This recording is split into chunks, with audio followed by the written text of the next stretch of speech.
From north to south, the Atlantic Ocean spans the 8,000 miles separating the United Kingdom from the group of islands known as the Falklands.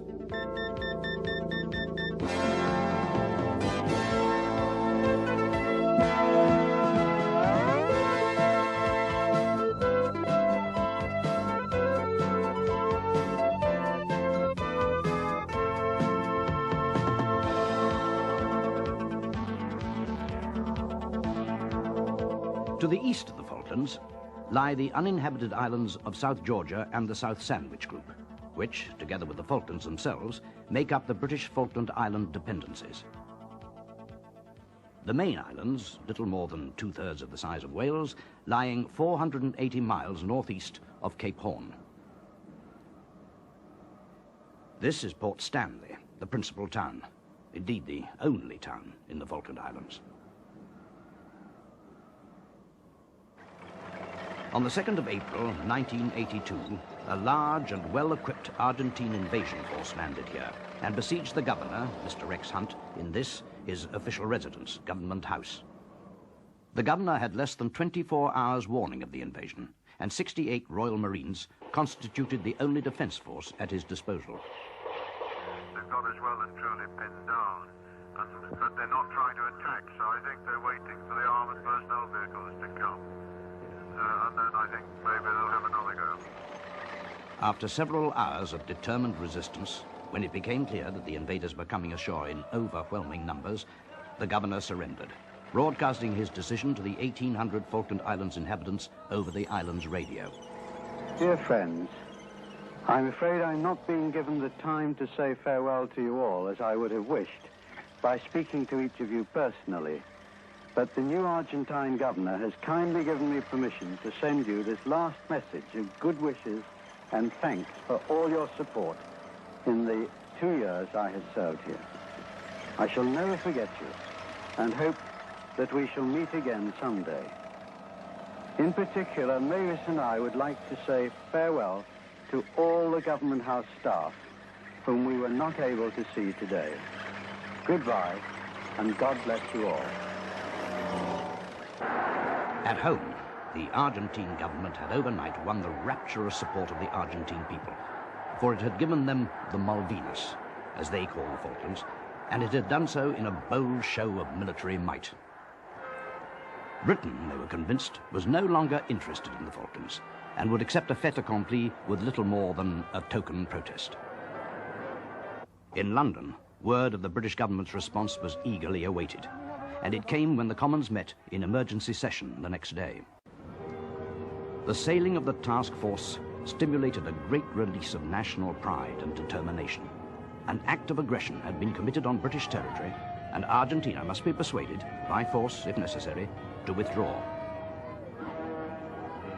There was little thought of war at this stage, no idea in the minds of the public of what the task force might have to do.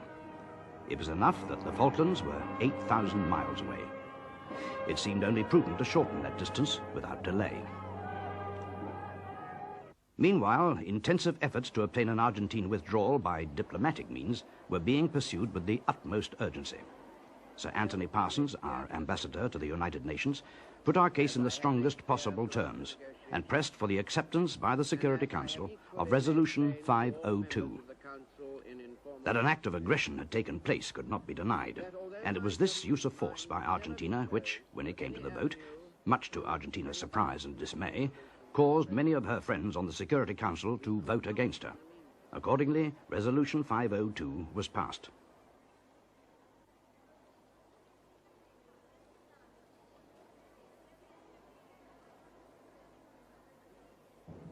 Now, as news of the task force and Resolution 502 tempered celebrations in Buenos Aires, diplomatic pressure was applied to the Galtieri government. Any good news, Mr. Secretary? We've been very busy and we've done a lot of work. General Leopoldo Galtieri had come to power just 5 months before the invasion. As commander-in-chief of the army, he headed the 3-man military junta grappling with an inflation rate of 150% and with serious internal unrest and bitterness in the wake of a ruthless anti-terrorist campaign, which had itself divided and terrorized the population. Galtieri saw in the long-standing dispute with Britain over the sovereignty of the Malvinas a way of uniting the people and securing his own power base.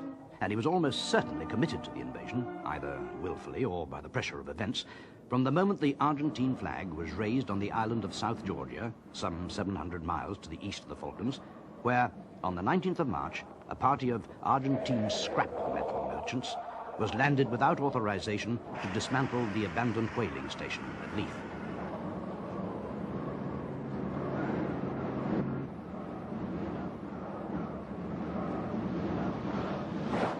The following day, the ice patrol ship, HMS Endurance, sailed from Port Stanley with a party of Royal Marines to investigate. She arrived off Grytviken on the 24th, in time to observe the landing of over 100 Argentine Marines at Leith on the 26th.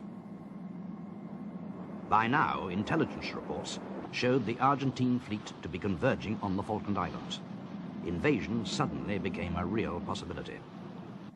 In response, the British government ordered 3 nuclear-powered fleet submarines into the South Atlantic on Monday, the 29th of March. Despite maintaining an average of 23 knots on her long passage south, the first of these formidable vessels did not arrive in the area of the Falklands until 8 days after the invasion on that fateful day of Friday, the 2nd of April, when General Galtieri was able to announce his seizure of the Malvinas to the delight of the Argentine people. In Buenos Aires, unrestrained rejoicing replaced the fierce anti-government rioting of only a few days before. It was not until 6 p.m. on that same Friday that the Foreign Secretary, Lord Carrington, and the Defence Secretary, John Nott, held a press conference to confirm what the world now knew and to give the first government reaction to it. And so a military option in a time when you have distances of this kind is extremely difficult.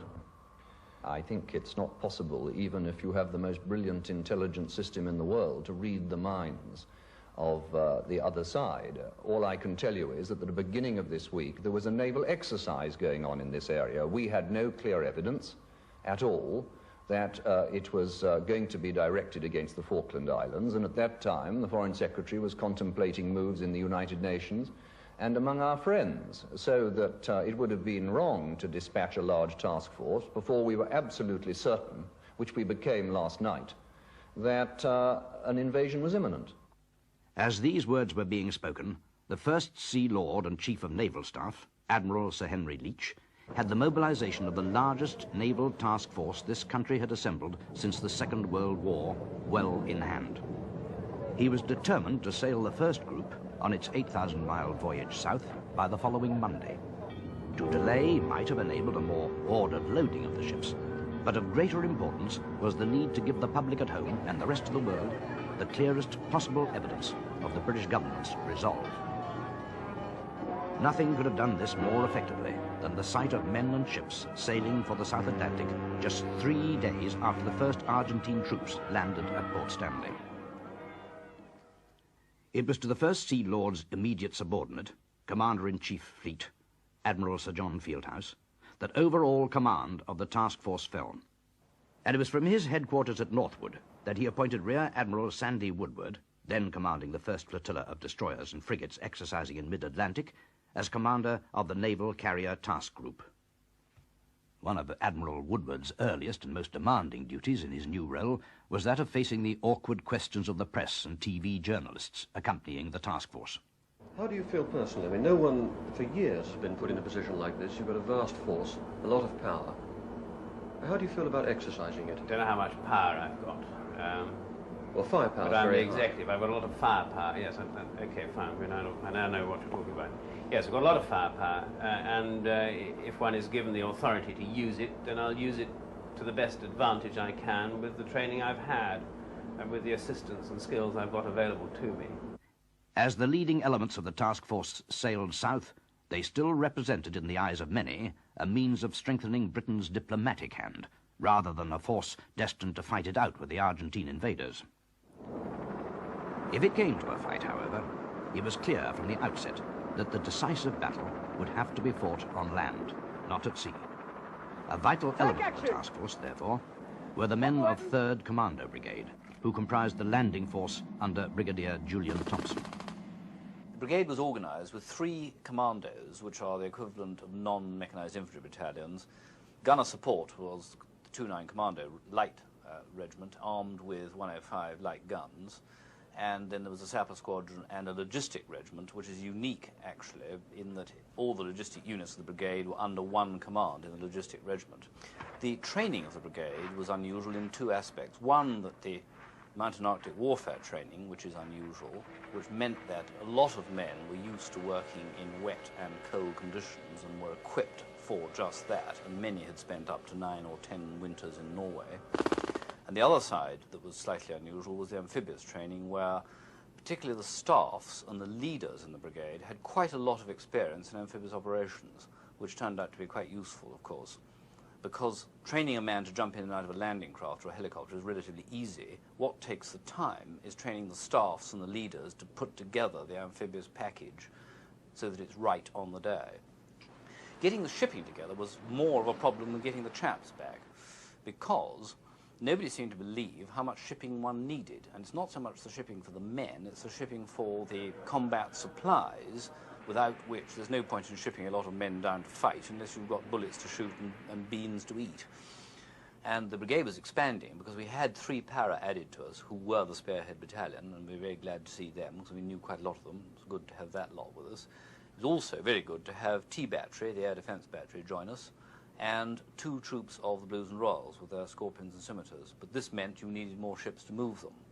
Early on, the idea had been to put at least 1 commando in Hermes.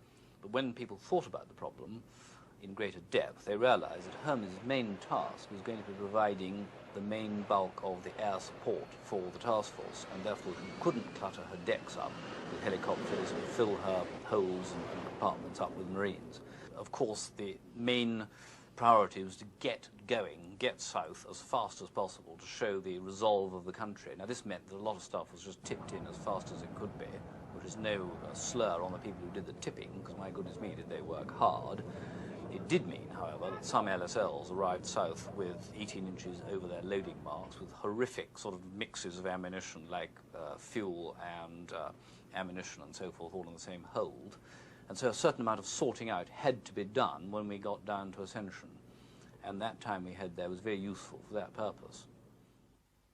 Brigadier Thompson, as commander, 3rd Commando Brigade, was one of 3 task group commanders, the other 2 being Commodore Michael Clapp, Commodore, Amphibious Warfare, and Admiral Woodward, the Carrier Task Group Commander. Admiral Fieldhouse, as Commander-in-Chief Fleet, exercised overall command of the operations from his Northwood headquarters, advised by 3 service deputies, Vice Admiral David Halifax, Major General Jeremy Moore, and Air Marshal Sir John Curtis.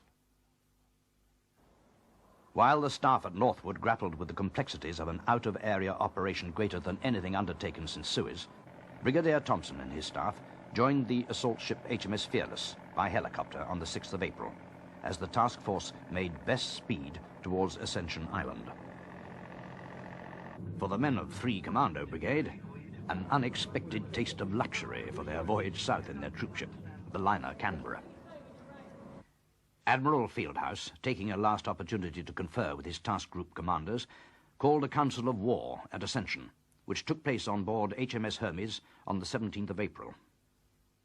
At that council of war, I was told that 2 para had been stood by to join us down in Ascension. This was good news as far as I was concerned. I knew H. Jones. He'd been the BM of a brigade under whose command which I'd served in Northern Ireland, and there were some good chaps in that battalion that I knew, so this was great news to have them coming to join us. At the same time, I was asked by General Moore what force did we require to carry out the aim in the Falkland Islands. Suppose we had to land and invade the islands and carry out a land campaign. And I said, perhaps rather flippantly, it wouldn't be a bad idea to have about equal numbers, which meant about 10,000 men, which meant another brigade, really. And I was then asked, did I think that my brigade headquarters could handle the command of, say, 7 or 8 battalions, to which my answer was no. I reckoned that 5 was as much as we could hack on our own.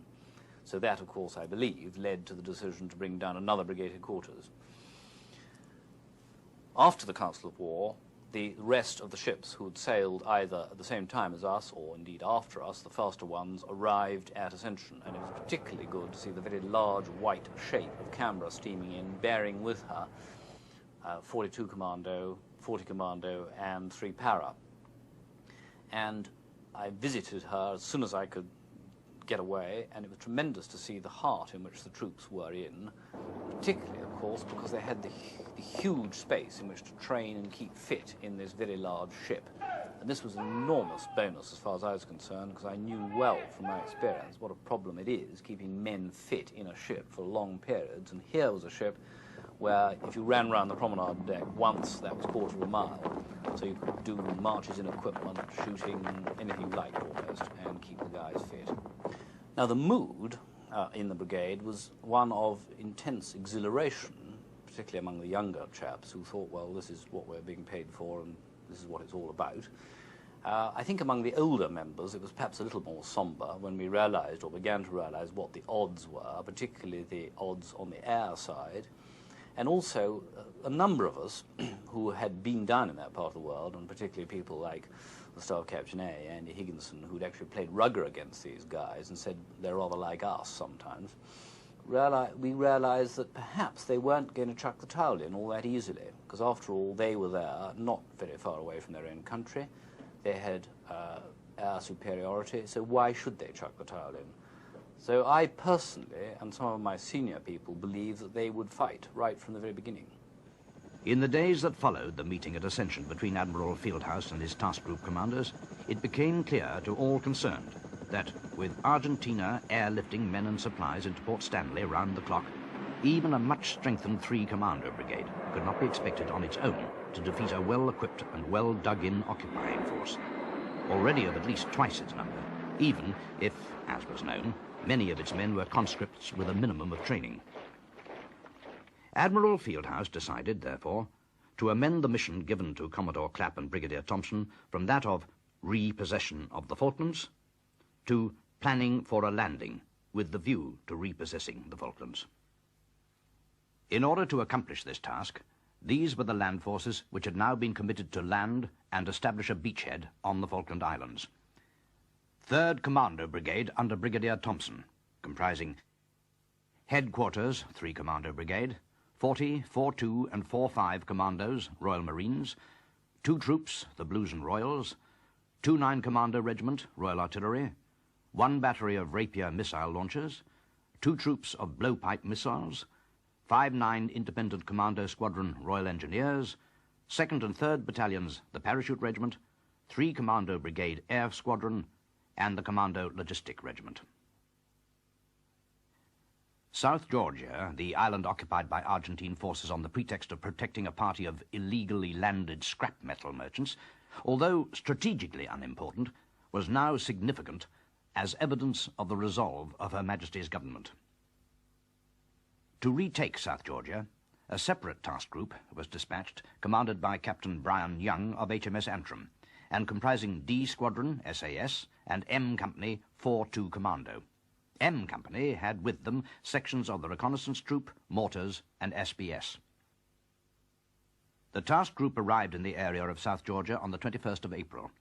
With HMS Antrim was the RFA Tidespring and the ice patrol ship, HMS Endurance. The details of this operation are not our concern here. Suffice to say, an Argentine submarine, the Santa Fe, was put out of action and the surrender taken on the 25th of April of a force of 137 men. Captain Alfredo Astiz signed the surrender document. There were no British casualties. On the 12th of April, with the nuclear-powered submarine HMS Spartan on station off Port Stanley, Her Majesty's government declared a 200-mile maritime exclusion zone around the Falkland Islands.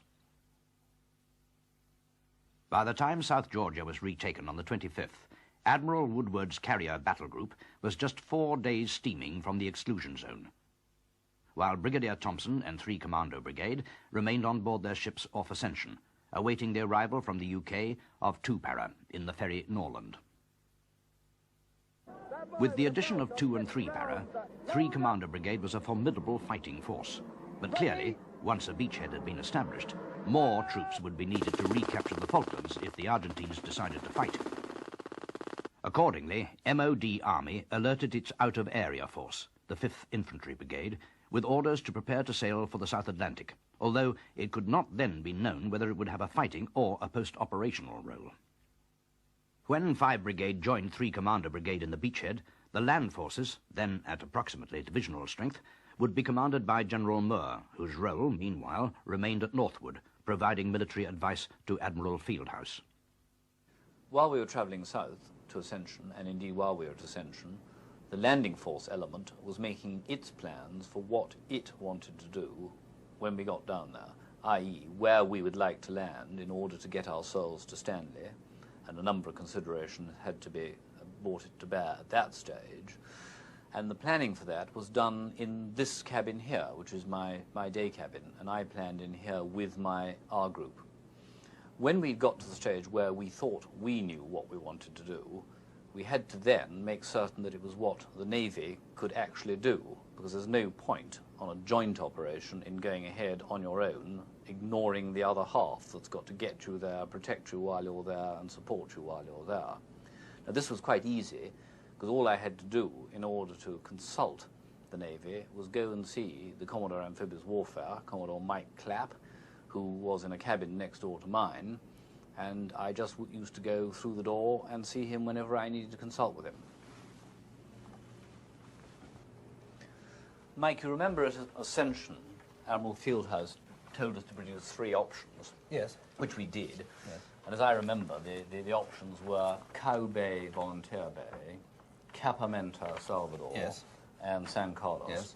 And then I rather wanted to have a 4th option into the Berkeley Sound. Yes. And I can't remember now what it was that you were unhappy about Berkeley Sound. Well, I was only unhappy in the extent, I think, that you and South Petrolia had reported in the sailing days that he'd met a fairly heavy swell in there, which would have made ship-shore movement difficult, particularly with the Mexifleets. Yeah. While Admiral Woodward's carrier battle group continued south, and Commodore Clapp, Brigadier Thompson and their staffs studied the options for an amphibious landing, there was increasing acceptance in Britain and around the world that the task force would probably have to fight to remove Argentine troops from the Falklands. On the diplomatic front, with the powerful support of United Nations Resolution 502, Britain retained the initiative throughout April. But in spite of an energetic spate of shuttle diplomacy by the United States Secretary of State, General Alexander Haig, a negotiated withdrawal by Argentina seemed increasingly remote. On the 29th of April, Admiral Woodward's battle group, assembled just outside the maritime exclusion zone, received a signal from Northwood. In all respects, prepare for war by midnight, 29th April. The sea and air battle had begun. On Saturday, the 30th of April, the 200-mile maritime exclusion zone around the Falklands was declared a total exclusion zone, and a single Vulcan bomber of 101 Squadron Strike Command took off from Ascension Island. Its target, the runway at Stanley Airport.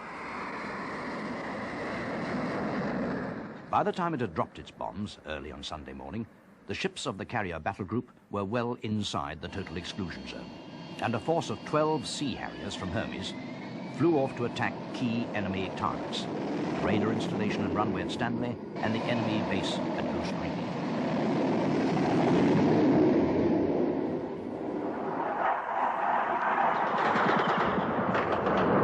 When it came, the predicted enemy air attack in retaliation did little damage, with the loss of 2 Mirage fighters and a Canberra bomber on the Argentine side.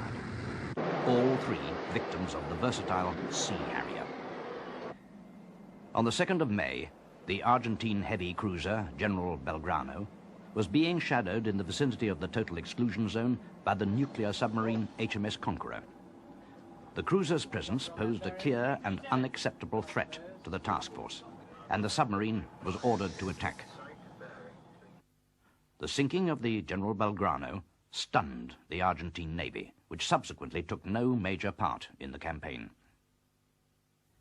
The Argentine reaction came just 2 days later, an attack by super-étendard strike aircraft equipped with air-launched Exocet missiles. Their intended target was one of the carriers. In fact, they found the destroyer HMS Sheffield in their path, on picket duty southeast of the Falklands, 20 miles ahead of the battle group. Sheffield was hit amidships. On fire and crippled, she was abandoned. Later, when under tow, she sank. The loss of Sheffield to a single Exocet missile had a profound effect on subsequent naval tactics, obliging Admiral Woodward to keep his battle group well to the east, beyond the range of air-launched Exocet, and therefore beyond the range of the Argentine Air Force altogether. Thus, the vital air battle, which, it had been planned, would be fought and won before any landing was undertaken, never took place, and air superiority, an important assumption in the planning of Commodore Clapp and Brigadier Thompson, was not achieved. On the 5th of May, the day after the loss of Sheffield, Admiral Woodward signalled northward to the effect that the task force could only remain operational for another month, the determining factor being aircraft serviceability in the grueling conditions of the South Atlantic in winter. The amphibious task group was at last ordered to sail from Ascension on the 9th of May. Final confirmation of the mission was received by the task group commanders on the 12th, to land with the view to repossessing the Falklands. And as far as I, the landing force commander, was concerned, to achieve that mission, I had 3 possible tactical options. And they were to land at Cow Bay, Volunteer Bay, or Capamenta, Salvador, or San Carlos. Now, you'll notice that those are all on the northern half of East Falkland, and the reason for that was that I did not want to land anywhere that would bring me up to Stanley from the southeast or the south, because that seemed to me to be the obvious way to come, and furthermore to come into the defensive position on the strongest side. So all the time I was looking to come in from the north or northwest into Stanley. The first 2 options, Volunteer Bay and the entrance to San Salvador, became less and less attractive to me. I wanted somewhere where I could hide from Exocet for a start. Although they didn't have many Exocet, I wasn't prepared to actually buy one of them. San Carlos stood out, as far as I was concerned, very early on as being my ideal. It gave me protection from Exocet, it gave me some protection by conventional air attack, and it gave me sheltered waters. So about 3 weeks before the chosen date of landing, we put in the SBS to explore the beaches and check that they would be suitable, and to look at the hinterland for the landing force commander. One of the peculiarities of the SBS beach reconnaissance role is the conflict between avoiding compromise and gaining as much information as possible. And by that I mean, if the enemy know that there are people looking at his beaches, he's got a finite number of places in which to look. So the patrols have to be extremely careful. It may well be that the patrols can carry out half their job and get away with it and come back with that information, when if they try to do the whole thing, they may cause a compromise, which would have all sorts of unfortunate results. And in the San Carlos, Port San Carlos area in particular, the Brigadier was very clear that we were not to be compromised. Had we been compromised, had our positions been compromised by swimmers being seen in the water, making too long a radio transmission from the hillside, and had the Argentinians as a result moved a battalion into the area, the result would have been a disaster. And that is the nature of the compromise that SBS patrols always have to make in the beach intelligence role. Well, in any situation like this, there are obviously 3 very distinct types of operation which are carried out by special forces in support of the main landing forces. The first one being the gathering of strategic intelligence, the second one being operations carried out prior to the landings, which are designed to both deceive and also cause attrition to the enemy forces. And finally, there are the direct land operations in support of the landings themselves, and also in operations which may take place subsequent to those landings.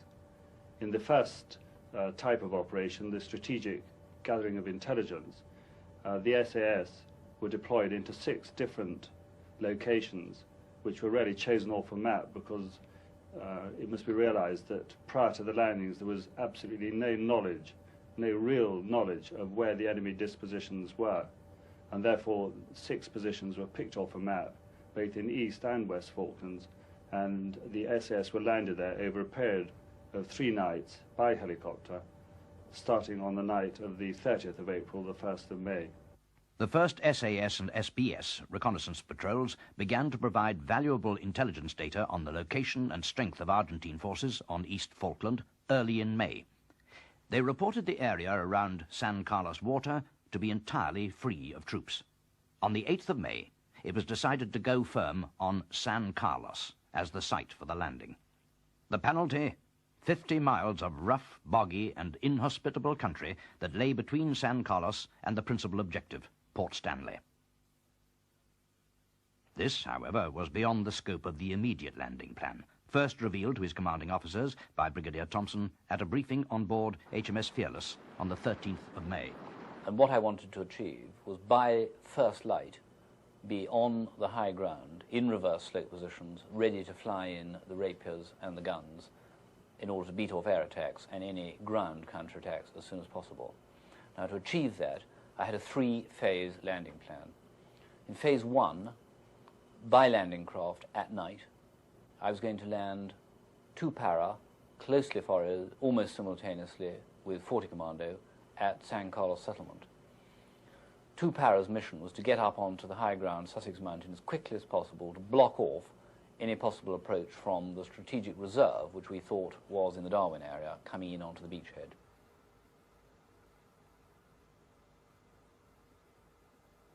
"40 Commando were to secure the settlement and then get up onto the high ground at the back of the settlement. And then in phase 2, which I planned should be again in darkness by landing craft, simultaneously 45 Commando would seize the Ajax Bay complex and then get up onto the high ground to the west of it, while 3 para landed at Port San Carlos, or rather to the west of Port San Carlos, cleared the settlement and then got up again onto the high ground overlooking the settlement. And my reserve for those 2 phases was to be 42 Commando afloat in Canberra. Phase 3 was the first time that we started using helicopters and wouldn't start until first light, and then using helicopters and landing craft, I would land the batteries of the Commando Regiment and the Rapier Battery, still keeping 42 Commando afloat as my reserve. On the 19th of May, Commodore Clapp received the signal from C&C Fleet authorizing him to undertake the landing at dawn on the 21st. By now, the total Harrier strength available to the task force had risen to 35, thanks to the arrival of the container ship Atlantic Conveyor, bringing an additional 12 aircraft. A further 4 RAF GR3 Harriers were flown from Britain via Ascension. Although they were to play a vital part in the rest of the campaign, providing both air defense and close air support, it was during that most hazardous of phases, the landing and securing of the beachhead, that their contribution was to prove crucial. The greatest threat to the success of the landings being that posed by the Argentine Air Force. In order to reduce that threat, special forces attacked an airstrip on Pebble Island a few days before the landings, destroying a number of Pucara ground attack aircraft based there, only a short flying time from the San Carlos beaches. Following Pebble Island, and shortly before the main landings took place, another operation of this nature was carried out by a 4-man patrol of SAS who were positioned at that time in the Mount Kent area.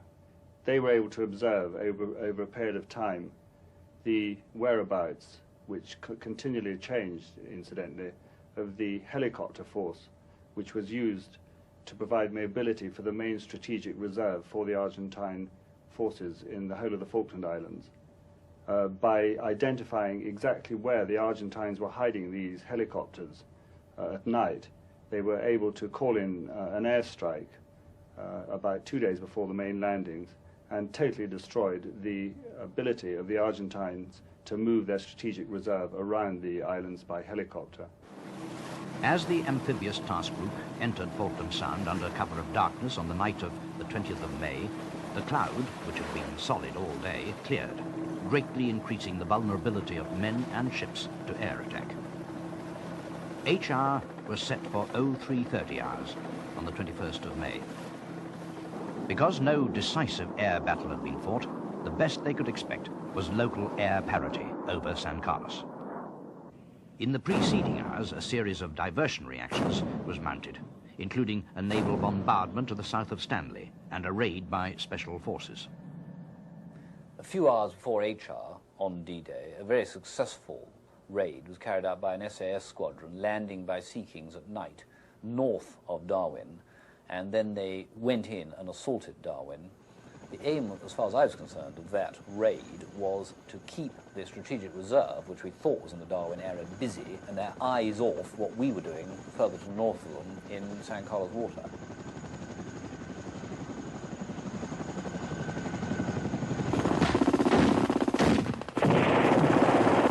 For a period of 6 or 7 hours, they were able to delude the Argentine forces into thinking that at least a force of a battalion in strength of British troops had landed in the area of Darwin Goose Green, and they did this by a massive use of their own squadron firepower, including mortars, rocket launchers, etc.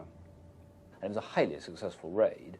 Indeed, afterwards we discovered from intelligence that the Argentines thought they'd been attacked by a battalion, and then the SAS squadron rounded it off as they were withdrawing from it in daylight. They were attacked by aircraft, and they shot one of them down with a stinger, so they had every reason to feel very pleased with themselves at the end of that. Crucial to the security of the landing operation was the control of the high ground commanding the entrance to San Carlos water, known as Fanning Head. Several days earlier, when they were withdrawn, SBS patrols had reported Fanning Head, like everywhere else adjacent to the landing area, to be free of Argentine forces. By the night of the landing, this was no longer the case. We had an indication that there was an Argentinian force of some description, probably a company minus, on one of the major hill features and probably on the Fanning Head feature. Our problem was we only had a few hours in which to find these enemy in an area not much smaller than about half of Dartmoor. We were fortunate in that we had just got from Warminster a thermal imager camera and a small team of experts who could teach us how to use it. And this, I think, was the first ever use of thermal imaging, or TI, in war. The special camera was mounted in a helicopter, which proceeded to sweep the ground from a height of about 1,000 feet in darkness, only hours before the landing was due to take place.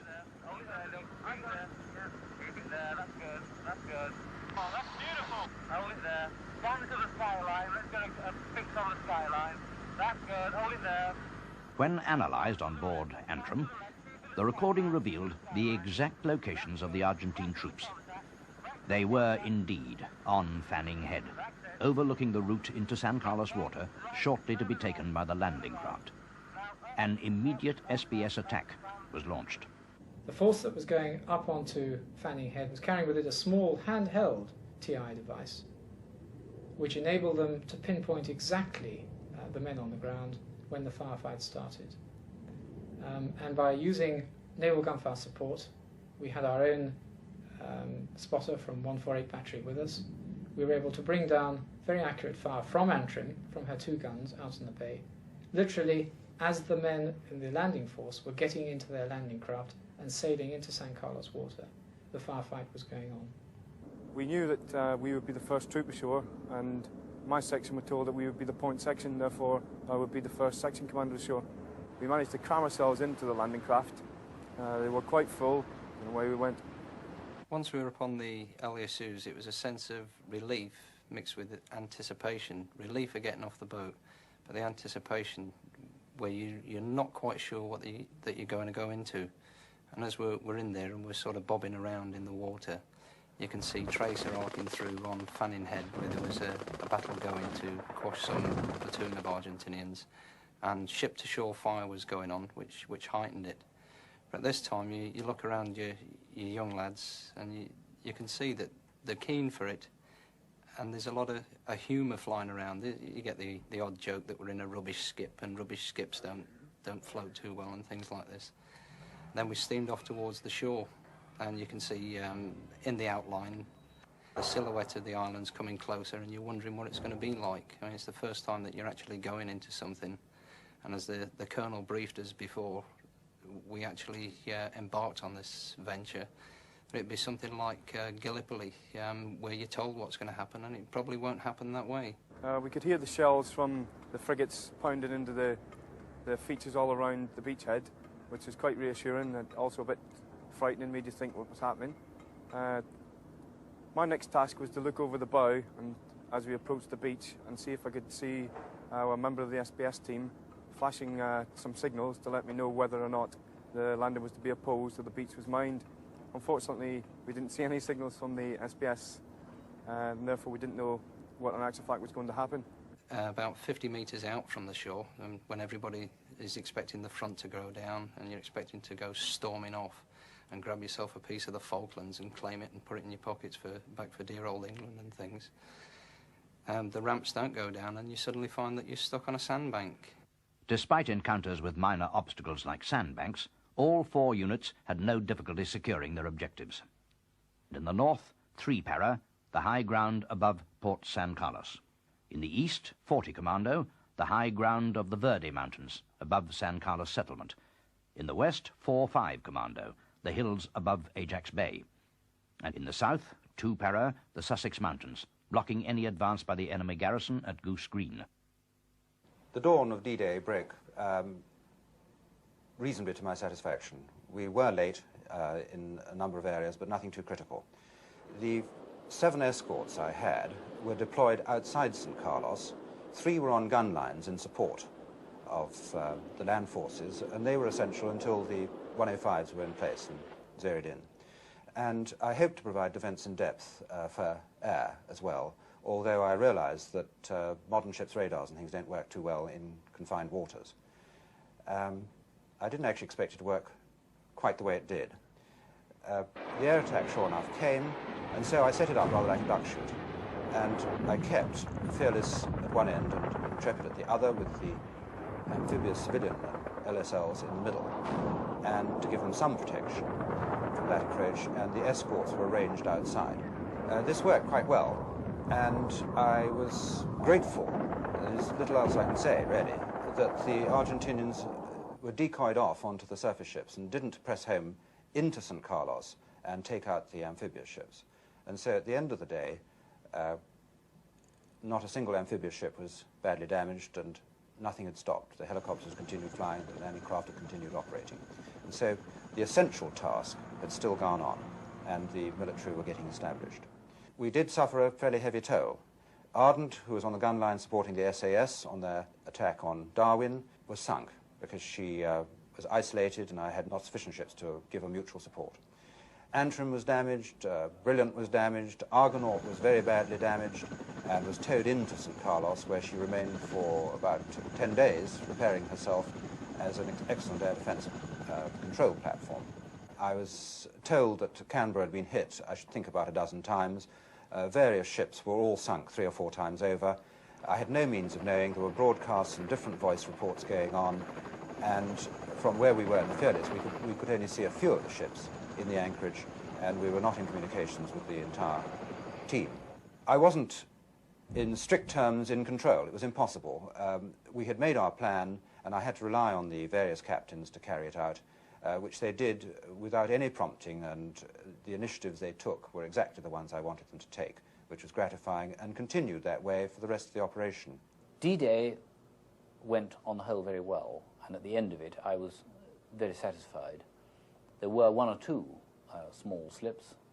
Second phase did not go in darkness, but went in daylight, and the reason for that was that 2 para took much longer to load into their landing craft from Norland than anticipated, and this was caused by the master of Norland lowering his lifeboats to half position, which slowed up the loading of the battalion into its landing craft.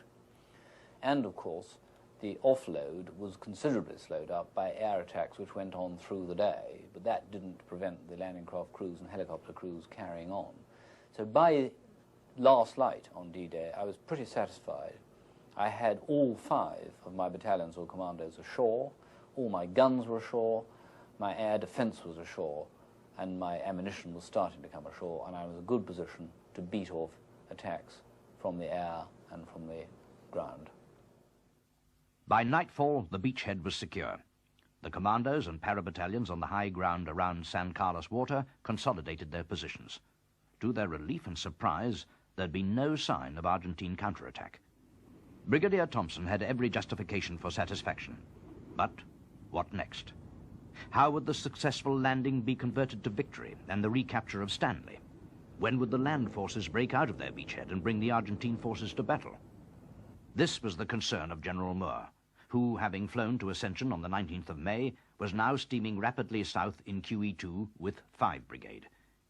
He was to be virtually incommunicado for the next 7 days, and therefore unable to influence events. Responsibility must continue to rest with Brigadier Thompson, based on the directive he had received from General Moore on the 12th of May. You are to secure a bridgehead on East Falkland, into which reinforcements can be landed, in which an airstrip can be established, and from which operations to repossess the Falkland Islands can be achieved.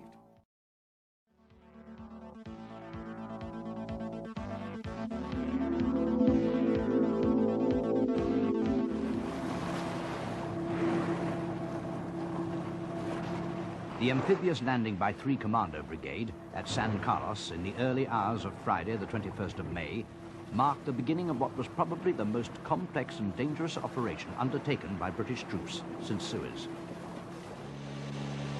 And whereas at Suez all commanders down to company level had war experience behind them, in the Falklands neither Brigadier Thompson, Commodore Clapp, nor any of their subordinate commanders and staffs had any similar experience upon which to base their planning.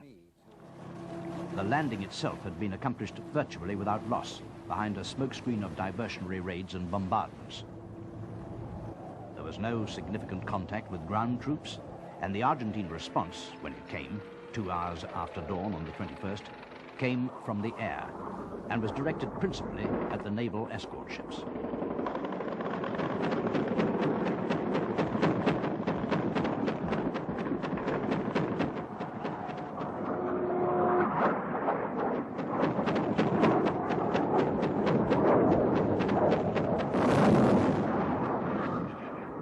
In these attacks, HMS Ardent, a Type 21 frigate on the gun line, providing naval gunfire support for the SAS diversionary attack on Darwin, succumbed to repeated Argentine bombing runs and sank. 4 other ships suffered serious damage. 16 enemy aircraft were shot down.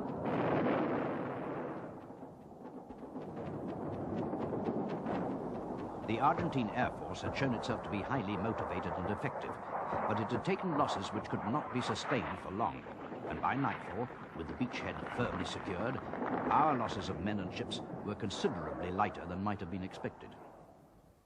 The choice of San Carlos as the site for the landings had been thoroughly vindicated, but this did not alter the fact that the arguments in favor of San Carlos were overwhelmingly naval ones. A deep-water anchorage, sheltered from the worst of the roaring 40s winter storms, its narrow entrance securing it from submarine attack, surrounded by high ground, providing natural protection from enemy aircraft and missiles. The penalty, from the point of view of 3 Commando Brigade, was the 50 miles of rough and boggy terrain that separated it from its ultimate objective, the liberation of Port Stanley. Port Stanley would be the key to victory. Regardless of the number of soldiers deployed elsewhere on the islands, he who held Port Stanley held the Falklands, certainly in the eyes of the world, which, through extensive press and television coverage, followed both sides' every move. We will reach peace and honorable and just peace through negotiations. Since the vast majority of the Argentine forces were grouped in and around Stanley, it was there that the decisive battle would be fought. Getting the men, their weapons and equipment from San Carlos to Port Stanley was to pose a logistic nightmare. Indeed, logistics were already a very real problem to Brigadier Thompson. Plans made prior to the landing assumed that with the air battle won and air superiority assured, logistics would, for the most part, remain afloat, with resupply direct from supply ship to unit. The fact that this plan now had to be changed can be traced back to the 4th of May, and the sinking by air-launched exocet of the destroyer HMS Sheffield. The threat of further exocet attacks obliged Admiral Woodward to keep his carrier battle group outside the combined range of the Super Étendard, based on the Argentine mainland, and its exocet missile. As a result, the landings were undertaken without a decisive air battle having been fought, and San Carlos water, far from being the safe anchorage it was intended to be, became instead bomb alley. The Commodore amphibious warfare, therefore, had no choice but to insist that logistic ships and their escorts be withdrawn by day, coming in to offload only under cover of darkness. In a bit of a rush, we offloaded ships against the plan in order to get them clear, and caused the logistic organization one or two headaches because it became impossible to find the equipment that they particularly asked for without deviling down into a monumental pile of kit and bringing out a whole lot more. The air attacks brought upon us by the Argentinian Air Force, with the ships therefore going out to sea during the day, meant that our plan to have a float resupply had to be scotched. We therefore decided to set up a force maintenance area at Ajax Bay, bringing all our stocks ashore as quickly as possible. Now, of course, we also intended to resupply the units as they moved forward across the island by helicopter. But the sinking of Atlantic Conveyor took away 3 of the 4 Chinook helicopters that we were planning to use. And so the force maintenance area established in Ajax Bay with none of the requirements laid down in all our textbooks for such a logistic installation became rather like a large goods yard. It was muddy, it was disorganized, it had no hard standing, no cover. But my goodness me, the flexibility of the men there, their hard work both day and night, meant that we were able to sort it out.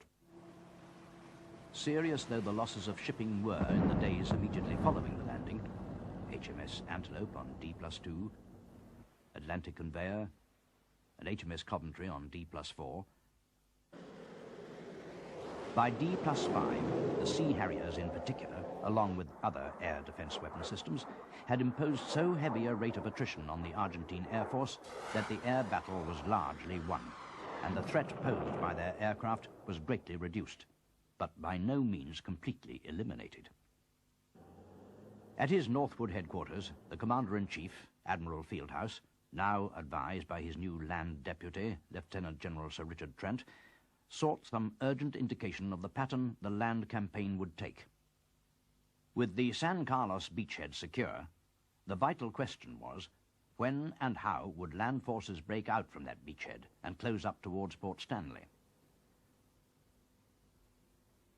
The commander land forces, General Moore, en route from Ascension in the QE2 with 5 Infantry Brigade, was virtually incommunicado and unable to play any part in planning the breakout. So it was to Brigadier Thompson and his hard-pressed staff that Admiral Fieldhouse now turned for a plan for the next phase of land operations. By D+1, it was quite clear that we were well secure and established ashore and able to beat off any sort of counterattack that the enemy might mount, and that we must now get on with the business of getting to Port Stanley, which clearly was the objective. And we'd already started preliminary moves in that direction by putting out reconnaissance the night before, as light was fading. That was the last helicopter task. And I discussed with Mike Rose the business of putting D Squadron forward onto Mount Kent, which was clearly, with Mount Challenger, the vital ground and the top of the staircase, as I've heard it described, leading to Port Stanley. By the 27th of May, it had been possible to get in the SAS squadron into this region without any loss of life. The Argentine forces had detected our presence on the Mount Kent and had made 1 or 2 attempts to identify our strength up there and also remove us from that position, because it gave us the ability to overlook all their defensive positions around Port Stanley. The most memorable attempt the Argentines made came when they inserted a 12-man special force patrol late one night into this area. Unfortunately for them, they chose a position for their dropping-off point, which was midway between 3 of our troop locations, and the rest of that night was spent bouncing this special force patrol between the 3 troop positions, and by dawn there were only 3 survivors of this particular Argentine patrol. What I had in mind was that D Squadron would be followed up by a heli lift forward of at least 2 or 3 of my commandos or battalions onto that vital ground. At that stage, I was batting on the directive that I'd been given, which we'd received on the 12th of May, which, to paraphrase, said secure a beachhead into which you can land, into which an airstrip can be built, from which you are then to mount operations to dominate the enemy and to fight for or seek information and intelligence, into which I will land 5 Brigade and then mount operations to repossess the Falkland Islands. So going along with that directive, I'd already started doing work on recce, as I've just described. It seemed that the nearest enemy that were handy were the traps down in Darwin and Goose Green, and that a raid in that direction was in order.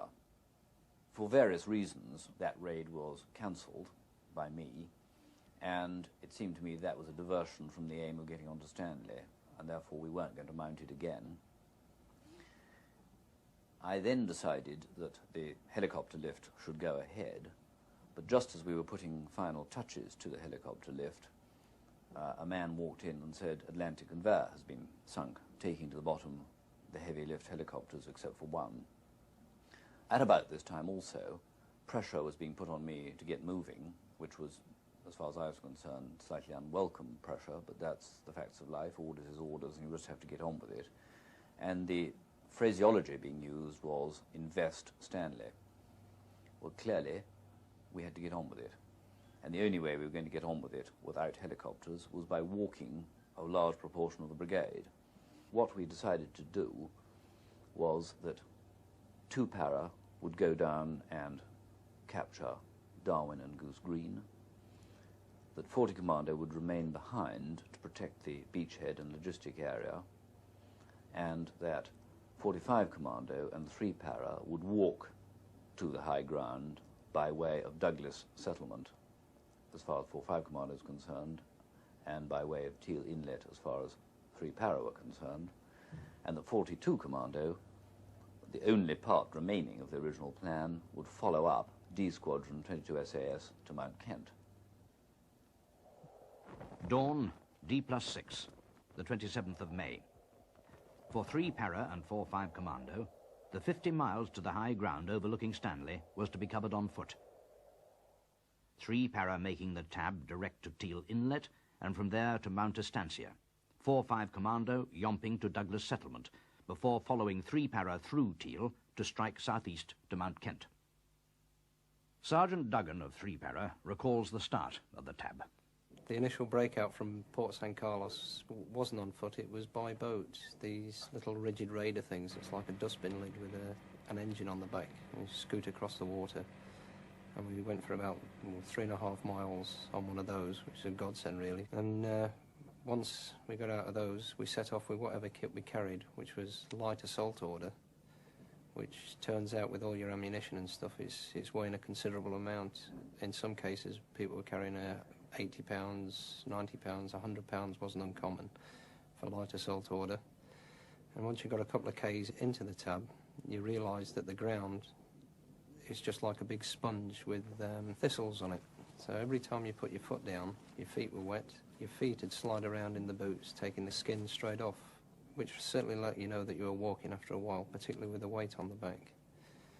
And the climatic conditions to start off with, the weather was a nice, crisp day. It was full of sunshine, but within minutes it'd turn into a blizzard, and then it'd go back to sunshine again, and then you'd have the rain belting you straight in the face, and it'd be a good one that made your eyes shut. The march across to Teal took us 2 nights, with a day in the middle of those 2 nights, some of which was spent in lying up. And the terrain we crossed was extremely difficult, particularly by night. And therefore, there's no doubt that by the time we arrived at Teal, which we found unoccupied by the enemy, we were all very tired, and the weather was filthy. It was like an Arctic blizzard for about 5 hours, which was probably the coldest one I'd ever experienced. And digging, we were told to dig down into first position trenches. And the ground was such that you dug about 3 spades full, and you were down to about 2 feet of water. So that sort of knocked it on the head. You started to build up above the ground then. And then the next thing was trying to keep the guys motivated, because the tendency was with with these high winds blowing in and the snow coming down, that they would just sit down in a huddle. So the idea was to keep them rotating through sentry positions or minor jobs, wherever you could do, just to keep them working, just to keep them on the toes. The heavy equipment, and by that I mean everything from Milan missiles to mortars to our Bergens, that heavy equipment was brought up to us at Teal by a combination of the one Chinook, which is now available and did sterling work for us in bringing up mostly our Bergens, and the 2 tractors and trailers that had been requisitioned from Port San Carlos and which followed us up with mortar ammunition and Milan ammunition. We set off onto another leg of the march, which would take us eventually to Estancia House and Estancia Mountain. The tow across there was some pretty rugged ground, most of it being uphill. We never ever seemed to be going downhill. The wind blew quite a gale, and just on the forward estuary of Mount Estancia, we were right next to the open sea, and we got told to go firm about 1 o'clock in the morning. And again, the buzz went round that there's possible air attack may be used against us. So we all went into 2-man positions, ready to repel any airborne invaders. And we just laid there for 12 hours, and it was cold. The wind blew, and the sea was crashing against us, and it was very cold. And that made you think, when's this going to end? You know, how old will I be when it stops? Before 3 Para and 4-5 Commando set out from San Carlos at first light on the 27th of May, 2 Para had moved south the previous night from their positions on Sussex Mountains for a battalion attack on the Argentine positions around the populated settlements of Darwin and Goose Green. We had come about 8,000 miles to do battle with the enemy, and after a week we had spent on top of Sussex Mountains, we were slowly deteriorating because of the cold, because of the weather, and we'd also watched the Argentinian aircraft sinking the shipping in San Carlos water. H particularly was very anxious to get moving, to get to grips with the Argentinian army. The release of the civilians was of paramount importance in the planning of the battle for Goose Green. We had, after all, come a long way to release these people, and the last thing we wanted was to destroy them in achieving our mission. And so H constructed a plan that would free these people once we had destroyed the enemy on the field of battle. Lieutenant Colonel H. Jones gave his company commanders their detailed orders at Camilla Creek House as darkness fell on the night of 27th of May. His plan called for a night attack, the fighting to be pressed home in daylight in order to minimize the risk to the civilian population.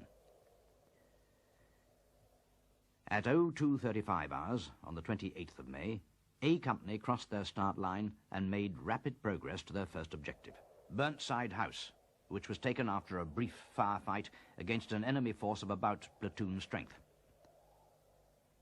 B Company crossed their start line at 03:15 hours, 45 minutes after A Company. Almost at once, they encountered what was to be the first of many Argentine positions sighted in depth down the isthmus. They too, however, were able to make good progress southwards.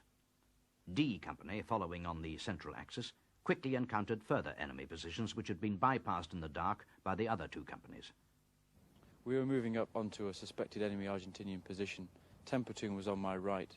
As we were moving up, suddenly green tracer came from a machine gun position on the top of the hill, and it sprayed over the top of 10 platoon. At that instant, the command net went chaotic. Everybody was trying to give a contact report. Everyone was dashing down, taking cover. I dashed into a hole and looked around and could see all the boys' faces looking towards me, looking for some word of command, something to do. I contacted the 10 platoon commander and said, "Do you need fire support from me?" Which he said yes, so I moved a section up onto a little rise that was just in front of me and got the rest of the platoon into a little gully. As the section got onto the top of this rise, they in fact encountered another enemy position which hadn't been located. As they came on the top of the rise, the gunner and the 2 IC of the section, that's Corporal Bingley, saw this position and tried charging straight in. The enemy opened up and Corporal Bingley was shot and died instantly. The machine gunner was shot in the hip and dropped the gun, and at the same time another member of the section was shot in the stomach by a ricochet, which gave me 3 casualties within the first 2 minutes of the battle. Fortunately, my platoon sergeant got in there straight away and started dragging the casualties back, Meanwhile, the section commander, Corporal Harley, finished off the Argentinian position with a white phosphorus grenade. As soon as we cleared the position, we all reorganised and breathed a big sigh of relief. We'd realised we'd been under sniper fire and machine gun fire for about 5 to 10 minutes, and nobody had really noticed it. We'd all been so intense in getting our casualties back and getting on and getting through this position. Meanwhile, A Company reached the area of Coronation Point unopposed by 0530 hours. Having been surprised to find no enemy on Coronation Point, I placed Guy Wallace's platoon to cover across the water to the Darwin settlement, where we believed there would be a machine gun and a mortar position. Then, with light fast coming up, I hastened with the rest of the company over towards the Gorse Gully, which we'd been led to believe would give us the heights of Darwin to look down into the settlement. 2 platoon led, my command group followed behind them, then 1 platoon, and then my second-in-command's group behind them. I suppose we were halfway across, and suddenly from the large re-entrant which ran into the central track going down the isthmus, a huge weight of fire opened up upon us. Quickly, people doubled forward into the gully, and from there a rather grim fight began to take the hill. By first light, the battalion had reached the core of the Argentine defences, a series of strong positions stretching from Darwin Hill in the east to Boca House in the west. With mortar ammunition already running low, and HMS Arrow unable to contribute fire support because of problems with her gun, it was left to the crews of the 3 105mm guns to provide fire support at a time when strong, gusting crosswinds were making their task particularly difficult. Meanwhile, fog that was covering the carrier battle group way out to the east prevented Harriers from providing close air support. 2 para were very much on their own. Up to this point, their casualties had been light. Now it seemed the tide of fortune might be turning against them. B Company had got to within 1,000 metres of their objective, the Boca House ruin, when they came under sniper and heavy machine gun fire from a strong enemy position to the south. Short of ammunition and too far from the enemy to return effective fire, they remained pinned down under mortar and artillery bombardment for the next 2 hours, while A Company faced equally determined resistance from the enemy positions on their objective, Darwin Hill. Being surprised by the direction and weight of the enemy fire, there was for a period of time some confusion. Initially, members of 2 platoon and Captain Watson, my FOO, got involved in a brave little action to clear the immediate trenches on the edge of the gully. In the meantime, a number of men caught out in the open gradually began to winkle their way up into the gully. It quickly became clear that there were a number of enemy trenches close to us, perhaps within 200 metres. I then began to attempt, by pushing 2 platoons through the top of the gully, a flanking attack. This failed because when the leading element of 2 platoon got onto the top, they were pinned down and forced back by some very heavy machine gun and sniper fire from much more distant trenches than we'd realised were there at the time. By now the light was up, and whilst the group machine guns were dealing with the furthest trenches, groups of 2 and 3 soldiers were attempting to force their way forward to the nearest trenches, perhaps 100 metres away. After about an hour and a half, Colonel Jones came up to join me. By now, the ammunition was beginning to worry me as a factor. We'd used a great deal of mortar ammunition and had called for a Harrier strike, which had been cancelled because of the fog at sea. Shortly afterwards, realising the urgency to keep moving, Colonel Jones urged me to take the ledge just above us, above the gully. Gathering together a dozen or so men, we charged up the ledge. The enemy positions, perhaps 90 or 100 metres away, began to fire indiscriminately at our group. 3 men were killed instantly, my second-in-command over to the left and Corporal Hardman just forward. Realising that the weight of fire was too great, we began slowly to winkle down on our stomachs, back to a position of some safety. It was then that I realised that Colonel Jones and his party had seized that moment to go round the corner into the next little re-entrant to try and unsettle the enemy. I was I-Series Protection Party, and we just joined A Company and moved off the top of the feature in attacking the final part of the Argentinian position. The smoke suddenly cleared and we were under heavy fire, so we took cover. The colonel immediately jumped up and moved off to the right, shouting, "Follow me." I followed him and a few people followed on behind me. We got round to a gully. Just as I entered the gully, the colonel was about 25 metres in front. Somebody to our rear shouted out, "Watch out, there's an enemy trench to the left." Up until this time, we hadn't seen it. I hit the ground and returned fire, just as the Argentinian position opened fire on us. I looked up and the colonel was in dead ground between two Argentinian trenches. He looked up at this new position, checked his magazine on his SMG and went charging up the hill. As he got to within a few feet of the position, I noticed fire coming from his rear. I told him to watch his fucking back, which he totally ignored. He continued up the hill, and I noticed the fire coming closer to him, and he was actually shot in the back, and he fell within a matter of a couple of feet from the position he was about to attack. Shortly afterwards, I heard on the radio that the colonel was hit. Having come down from the ledge, which he'd asked us to take, we moved a group round to be close to Sergeant Barrett, who was still manning the machine guns. From that point, Corporal Abels was able to put a 66mm into one of the nearest trenches, there being only 5 or 6 left of the 22 originally fighting against us, who were still operating. At that stage, white flags began to appear. I urged caution on the company, lest only the nearest trenches may be surrendering and fire could still come from the others. We eventually urged them not only to lift their white flags, but to come out. At that point, we took the surrender and began to deal with the wounded.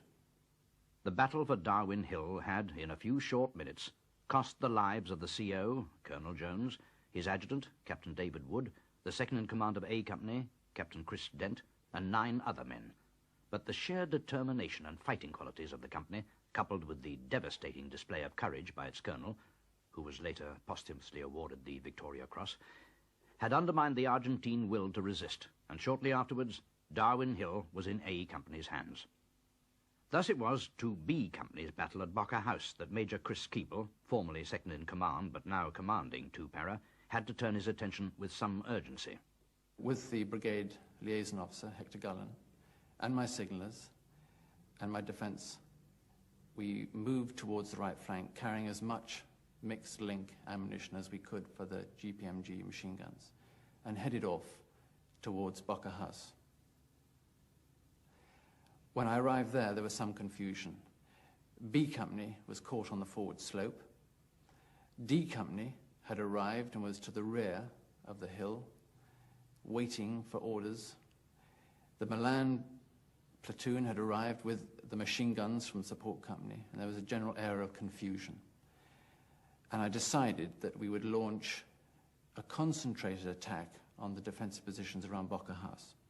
And that meant lining up the machine guns and the Milan on the ridgeline behind B Company, slipping D Company down onto the beach to go right down the left flank of the enemy position, bring in the artillery, coordinate the mortar fire, and then unleash this particular attack, which we did successfully with the support of B Company, and the enemy collapsed. Throughout that afternoon, we had fought to close up on the settlement of Goose Green. We'd captured the airfield, and by late afternoon, we had surrounded the settlement. But we were tired. We'd been fighting for about 40 hours. We were very short of ammunition. We were under artillery fire. We were also under direct fire from the 35mm anti-aircraft guns in the settlement. What we couldn't do was break the will of the enemy's defense. And there's only one way we could do that, and that was to get the close air support. And we had been trying all afternoon to get Harriers to help us out in this particular situation. I was on standby on Hermes that evening with Flight Lieutenant Tony Harper as number 2. We'd been at cockpit readiness, and because the weather on the ship was particularly bad, the captain had just stood us down to crew room readiness, which was 20 minutes. We'd been in the crew room for about 10 minutes or so when an immediate task came in for a close air support mission in support of 2 Para. We were given a target position, which gave us 30 seconds on the floor of the ship to quickly plot the target position and draw a line that we planned to approach the target on. And in doing so, we also picked up a number 3, Squadron Leader Jerry Pook. We rushed back up to the aeroplanes on the top. 2 of us had cluster bombs, and Jerry Pook had rockets in his aeroplane. We launched off Hermes, climbed up to medium altitude, which was necessary because of the distance of the ship from the islands. When we got to overhead the Goose Green area, we could see the ground, so we realized that descending down wasn't going to be a problem through cloud. So we held up at 25,000 feet to get the briefing from the forward air controller. He gave us the same target position as we'd had on the ground, which was unusual in itself, and we then let down to low level for the run-in. Goose Green wasn't a popular area from our point of view. When we'd been there in the past, we'd always been met by a heavy barrage of AAA. We realized their morale was probably up because they'd shot a Sea Harrier down early in the conflict, and a couple of days before this, they'd shot down a GR3. The target position was on the little land jutting out to the east of Goose Green settlement, and it was a very unique position, easy to acquire, so therefore target acquisition wasn't a problem. We dropped down to very low level and ran in 50 feet or possibly a wee bit lower. As we came into sight of Goose Green, there was smoke everywhere, and it looked, as you would imagine, classically a battlefield to look. We could see to the left a building on fire, which I suspect was the schoolhouse at Darwin, and there was smoke and stuff all over the place. Two of us, 1 and 2, ran in about line astern to drop our cluster bombs on that point. I put mine down on the easternmost point of the land. Just as I dropped the bombs, I saw some activity to my right-hand side. I called it to Tony. He just had time to align his attack to put his bombs down to the right of where mine had been. Jerry Pook ran in from the left-hand side, about parallel to the coast, attacking from north to south. And he fired his rockets into the same area as we put our cluster bombs down. And we all then exited the area at high speed, ultra-low level to the southeast.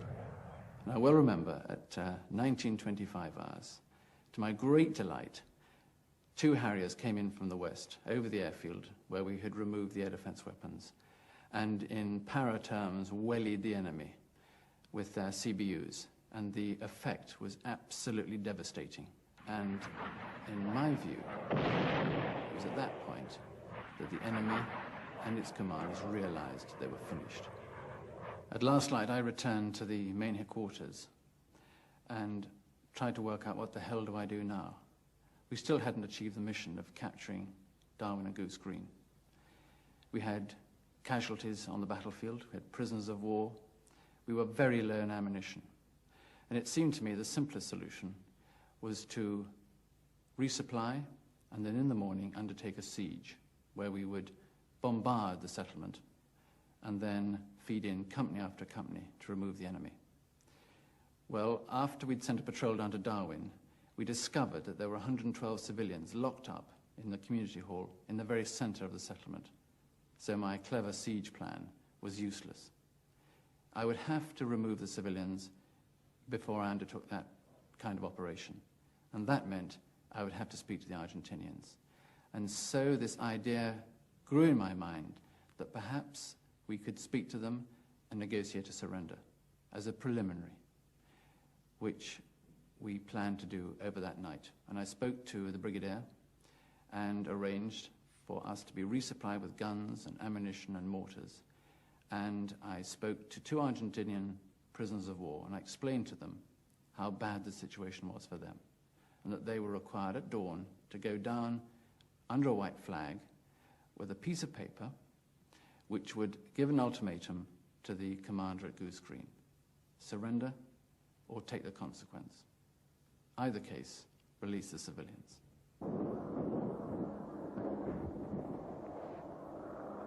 The enemy agreed to surrender.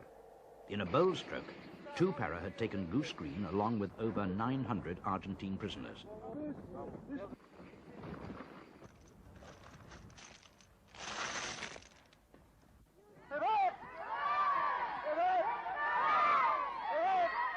They liberated 112 civilians, shocked but otherwise unharmed.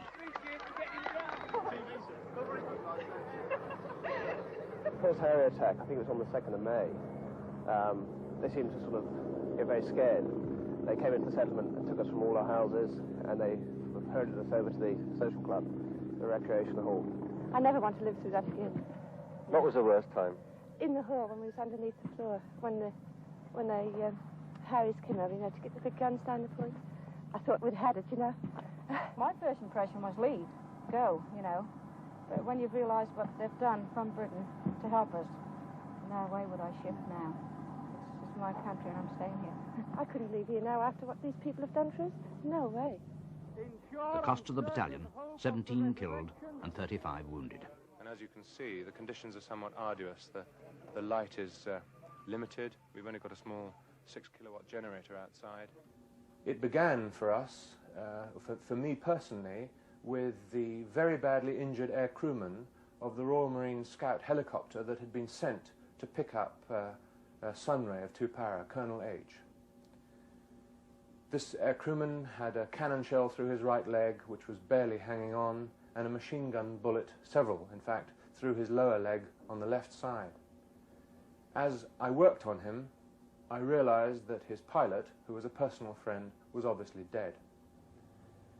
He'd lost a lot of blood, and like many of the men from 2 Para, who, after being injured, had to spend some time in the field before they could be picked up under the safety of dusk from marauding Pucara by the very brave light helicopter pilots. Like the men from 2 Para, this Royal Marine was extremely fit, and so was able to survive this acute blood loss. So acute that he had no pulse when he came in, we could barely feel his heartbeat, and yet he was talking. We put 4 pints of blood into him before the pulse was palpable again, and a blood pressure was recorded and made him fit for operation. And for the next 48 hours there were many, many memories like that. Men coming in cold, wet, almost exsanguinated, and yet they had had some kind of resuscitation and some kind of first aid in the field. The bleeding had been stopped, their courage was there, their fitness was there. And it's a point of great pride to all of us that every man survived. The battle for Darwin and Goose Green provided the first clear indication of Argentine fighting qualities. Individually, they could fight hard. It was their will to continue fighting over an extended period which was lacking, a clear indication of a lack of quality in leadership. This was in marked contrast to the leadership shown at all levels in 2 Para. It now seemed most unlikely that Argentine troops would venture from their defensive positions, either to attack the British advance on Port Stanley or even to seek to dominate no man's land. The defeat of the Argentine forces at Darwin and Goose Green removed one of Brigadier Thompson's worries. He could not spare men to mask the enemy position there. Every available man would be required for the final battle. The launch pad for that battle, and indeed the vital ground, was the line of dominating hills. In the north, Mount Estancia, reached by 3 Para on the 1st of June. In the centre, Mount Kent, initially secured by the SAS, who were then reinforced by 4-2 Commando. On the 4th of June, 4-5 Commando took over. In the south, Mount Challenger, to where 4-2 Commando moved forward. On the 1st of June, Canberra, the great white whale, re-entered San Carlos water. On board were 5 Brigade and Headquarters Land Forces. They had sailed south in QE2, cross-decking into Canberra at South Georgia. 5 Brigades' organisation had a distinctly ad hoc look to it. 2nd Battalion Scots Guards and 1st Battalion Welsh Guards, both direct from public duties in London, had replaced 2 and 3 Para, now part of 3 Commando Brigade. They joined 1st Battalion 7th Gurkha Rifles, 4th Field Regiment Royal Artillery, and assorted, hastily co-opted logistic units.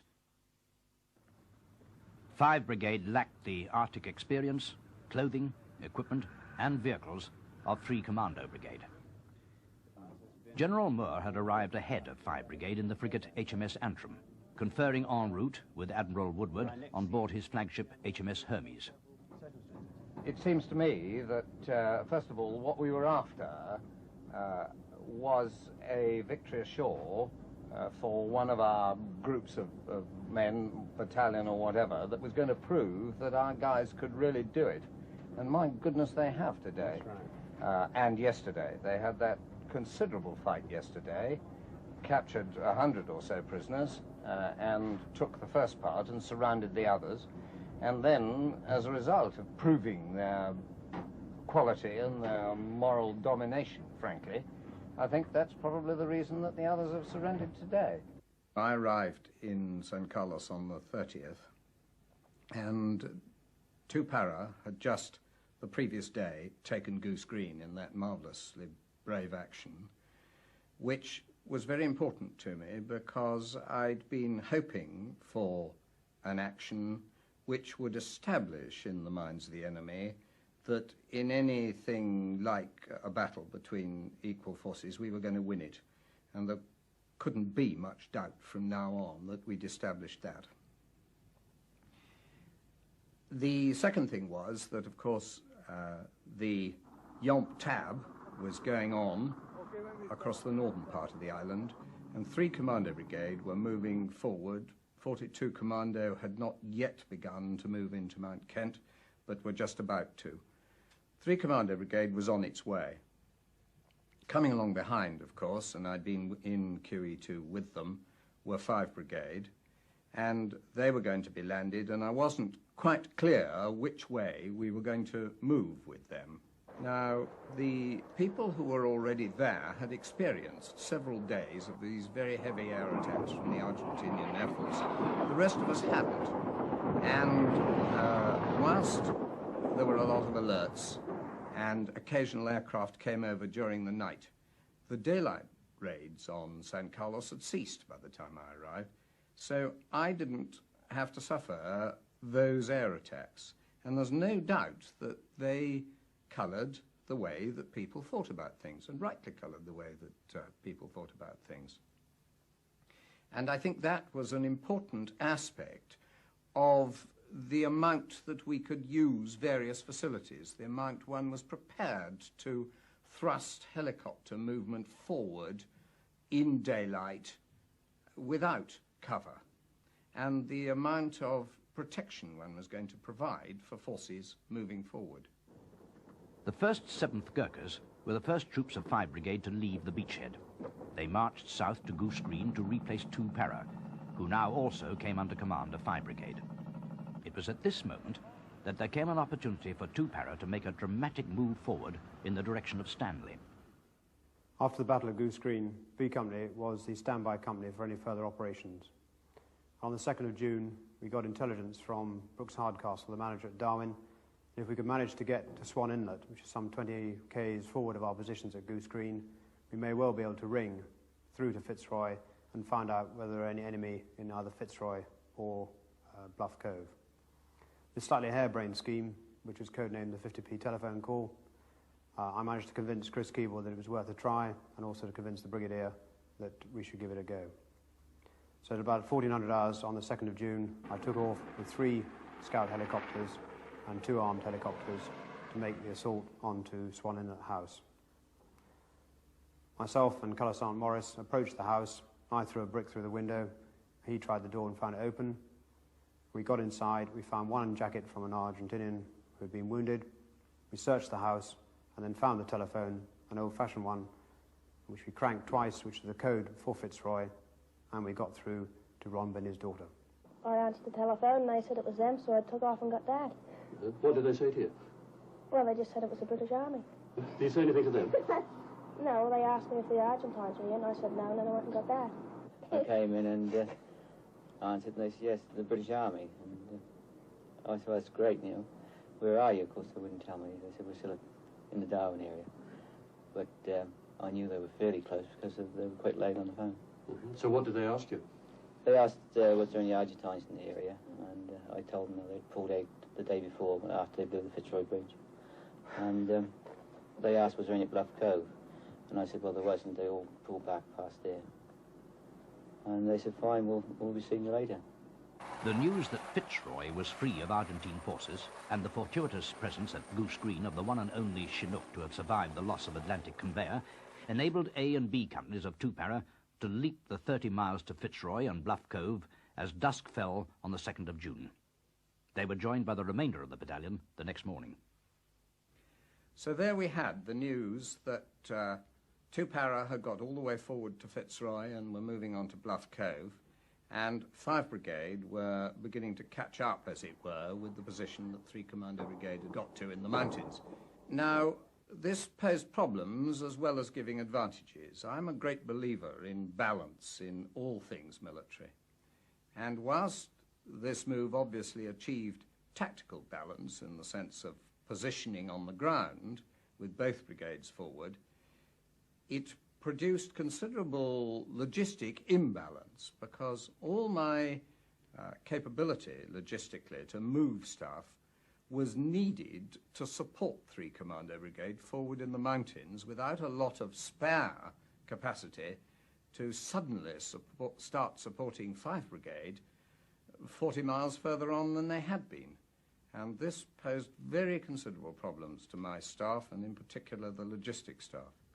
An important factor which had influenced logistic planning from a very early stage was the Royal Navy's statement that they could only maintain 100% air cover for 1 month after the initial landing. And clearly we had borne this in mind and expected, with the use of helicopters, not to face this as a problem.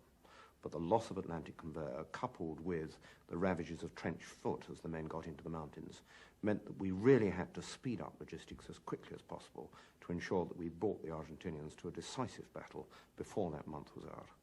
And therefore I was faced with the problem, with few helicopters, with virtually no land transport, in getting forward stocks both in the north and the south to establish the 4 brigade maintenance areas. And eventually we decided the only way we could possibly do this was by using landing ships logistic.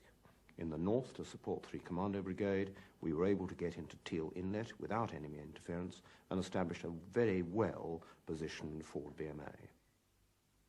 The problem remained of how to move forward and then supply the rest of 5 Brigade in the south, thereby positioning both of General Moore's brigades for the final battle for Port Stanley. I was very conscious here of the problem of timing in this concentration of forces. The ships of the task force had been down in the South Atlantic for some time. They'd been suffering the depredations of weather, enemy action, and so on. And of course my troops up in the mountains were going to suffer from the oncoming winter. Everything pointed to getting on with the operation and conducting this battle as soon as possible. So we had to get 5 Brigade forward on the right flank. And there were a number of ways this could be done. In the end, we came down with a plan to move them over 1 night, and thus, in a timing sense, minimize the risk of the enemy air finding them and attacking them, and so on. 5 Brigade had to be moved across the island as quickly as possible, and, as with 3 Commando Brigade immediately after the landings, there were insufficient helicopters to do the job. General Moore's plan, therefore, involved the bold move of sending HMS Intrepid on a once-only mission to Bluff Cove, using the southern route around Lafonia, with the 2 Guards battalions on board. This plan, however, gave rise to considerable concern at Northwood. Tactically, the risk might be acceptable. That was a matter for General Moore to decide, but there were wider issues to be considered. In New York, United Nations Secretary-General Perez de Cuellar was finding increasing support for a ceasefire, even amongst nations which had supported Britain earlier. The Battle of Darwin and Goose Green had bluntly reminded people that war means death and casualties, and this was surely only a small encounter beside the battle for Port Stanley, which must be only a few days away. This was a mood to be echoed by some of our European allies, too. At home, the government remained firmly opposed to any ceasefire which left Argentine forces on the Falklands, and in this it had the overwhelming support of the general public. At Northwood, Admiral Fieldhouse had to balance the tactical and the political risks. If a capital ship were to be lost en route for Bluff Cove, with the 2 Guards battalions on board, such a major and seemingly avoidable catastrophe could undermine public support and so weaken the political will to press home the victory which land forces were now well placed to secure. Admiral Fieldhouse therefore vetoed General Moore's plan and instructed him to submit another, with somewhat less political risk. This was where my Commander-in-Chief rang me up and made the points to me that, for reasons which were quite apparent to him back home, and to me when he put them to me, we must change the plan. And so we did it a different way. When the General and his staff came to me with their request for me to move the greater part of 5 Brigade around to Bluff Cove by sea, I was quite obviously fairly concerned. There was a major logistic problem, apart from the troop problem, and I had agreed for Tristram to be loaded with ammunition and sailed, and I didn't really want to add to that. However, it needed to be done, and there were good naval arguments for getting on with the land battle.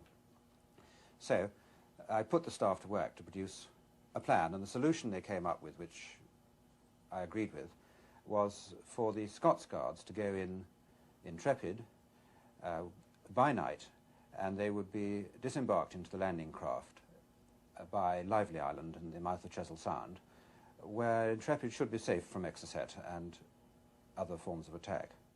So it was that HMS Intrepid made the voyage around the coast of Lafonia on the night of the 5th of June to Lively Island, from where the Scots Guards embarked in Intrepid's 4 landing craft for the remainder of their journey to Bluff Cove.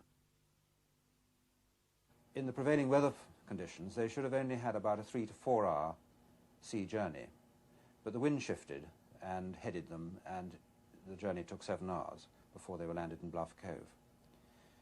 We planned the following night to take Fearless and rendezvous with 2 of the landing craft used the previous night with the Scots Guards, and land the Welsh Guards in a similar fashion. Unfortunately, the weather at Bluff Cove was such that the 2 landing craft didn't think it was safe to sail, and so we had to launch the 2 we carried with us, and that only gave us space for 2 companies. And so at the end of that night we were left with the Welsh Guards split in half and had to think again. The need to get the remainder of the Welsh Guards into position on the right flank was now extremely urgent, but to move them in an assault ship on a 3rd successive night was ruled out as an unacceptable risk. And then we discovered that the field ambulance had not managed to get on board to Tristram and get round to Fitzroy as planned, and that they still had to be got round. So the General Staff again came to me and said, please, how are you going to get them round? And I argued strongly to say we must get them by helicopter or some other means. But it was quite clear that if the land battle was going to take place, they would need the field ambulance and they would need the Welsh Guards as well. And so I selected the 1 empty LSL, Sir Galahad, who was lying in St. Carlos, just unloaded, and loaded her and ordered her around. And she arrived and started her offload on the day of the attack. The risk was real enough, as events of the 8th of June showed.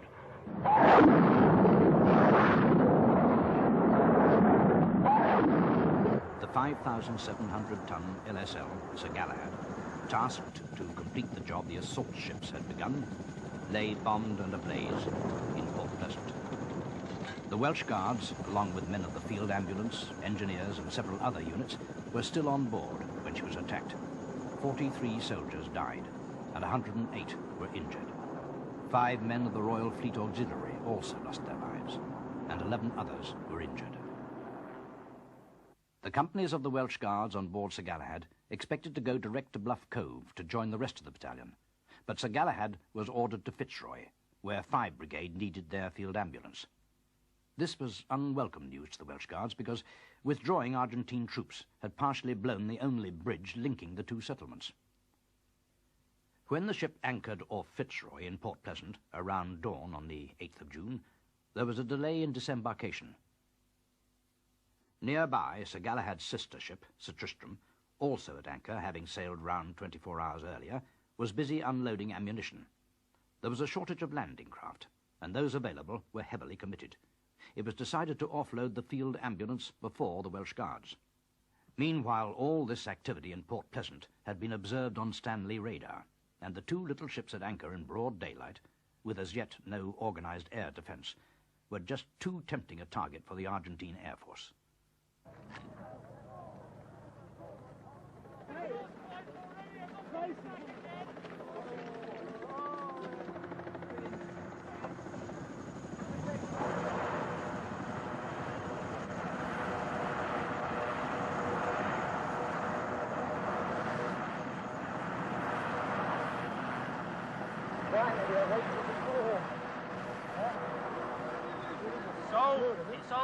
During this campaign, we depended very heavily on the light helicopters evacuating casualties from the front line and the medium and support helicopters lifting and shifting our customers back to Uganda.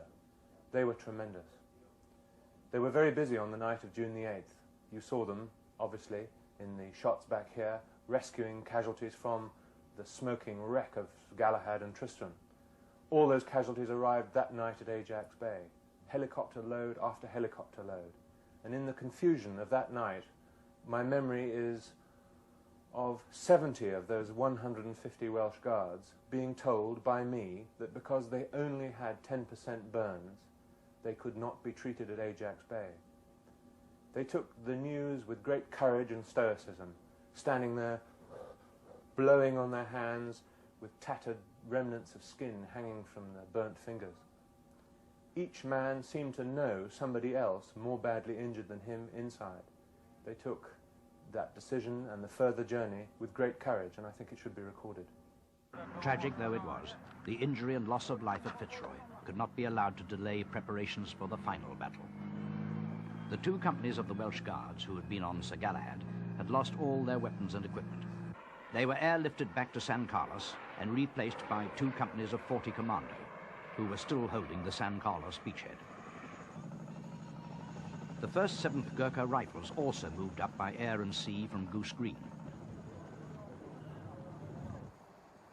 Getting on with the battle was now of paramount importance, because the fighting ability of the men of 3 Commando Brigade, living now for more than a week under extremely unpleasant conditions in the hills of Mounts Kent, Challenger and Estancia, was bound to deteriorate increasingly with every day that passed. Ahead of them, beyond Mount Kent, lay a staircase of well-defended features with Port Stanley at its foot. Two Sisters and Goat Ridge, with Mount Tumbledown beyond, Mount William and Mount Harriet to the south, and visible beyond Tumbledown, the ships anchored in Port Stanley Harbour. So here we were, 10 days into June, our troops established in the mountains, getting their reconnaissance done, 5 brigade forward. We were ready for the final battle to come.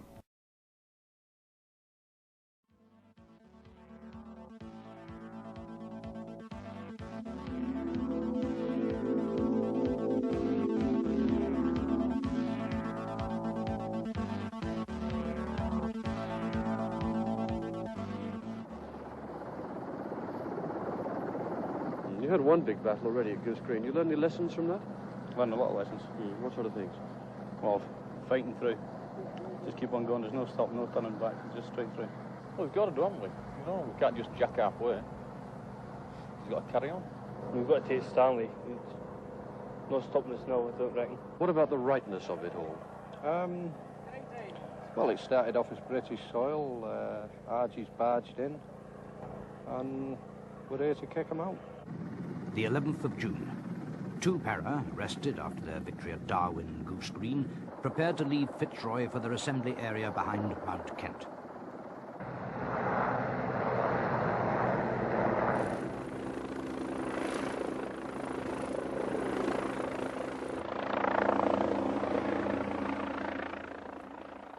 General Moore's forces are now in position, holding the vital ground west of Stanley, ready for the decisive battle. In the north, on Mount Estancia, 3 para. On Mount Kent, 4-5 Commando. On the eastern ridge of Mount Challenger, 4-2 Commando. To the south, 5 Brigade are also in position, preparing for their part in the battle to come. 40 Commando remain at San Carlos, protecting the force maintenance area, and 1 company of the 1st 7th Gurkha Rifles are left in defence of Darwin and Goose Green. So now we're poised on the dominating ground, looking down the throats, really, of the main enemy positions all round Stanley. And we've got the problem of overrunning those positions and bringing about, really, the enemy's surrender, preferably without having to go on and fight in and around the town. So, really, we could have come anywhere from about the northwest through to sneaking along and up from the south. It had seemed to me all along that the enemy's attention was focused very much to the south, and I was always anxious to keep his attention focused that way, because we were going to have, therefore, if we did do that, our easiest way in if we came from the northwest and west. The second factor was that this is very big open ground, and the enemy was going to see everything for a long way before we got to him. And this, of course, led one always to think in terms of fighting our battles at night. And I think it's an important point to make in the context of this campaign, that we all recognize that night attacks, even at company level and with experienced troops, are very difficult operations. We also had the option of going for a broad front or a narrow front attack, and in the end we went for a fairly broad front attack, and it started in phase 1 with 3 Commander Brigade who'd been established forward and got good reconnaissance of the ground in front of them, carrying out a 3 battalion night attack onto Mount Longdon, Two Sisters and Mount Harriet. And we were going to follow this originally only 24 hours later, but in the event, because they needed the time, and quite rightly needed the time for ground reconnaissance and things, 48 hours later, with both brigades attacking simultaneously. In the north, 3 Commander Brigade with 1 battalion taking Wireless Ridge, and 5 Brigade in succession taking Mount Tumbledown, Mount William, and then moving on to Sapper Hill. And this really was right on top, then, of Port Stanley itself. Now, it was in my mind that this really ought to bring the enemy to surrender. He had no more ground of any value to him. My guns were going to be dominating and able to fire on all the ground, right the way back to the airfield. And I felt that this must bring about his surrender. But in the event that it didn't, then we were going to have to fight on along the high ground to the south of Stanley itself. And I, in fact, left to see how the first 2 phases went, the decision on which brigade was going to carry out that phase. Logistics were never more crucial to General Moore's planning than now. Forward maintenance areas had been established at Deal Inlet and Fitzroy, from where supplies landed from LSLs were the lifeline of the brigades, now poised for the final offensive. Helicopters worked ceaselessly, ferrying artillery, rations, and above all, ammunition.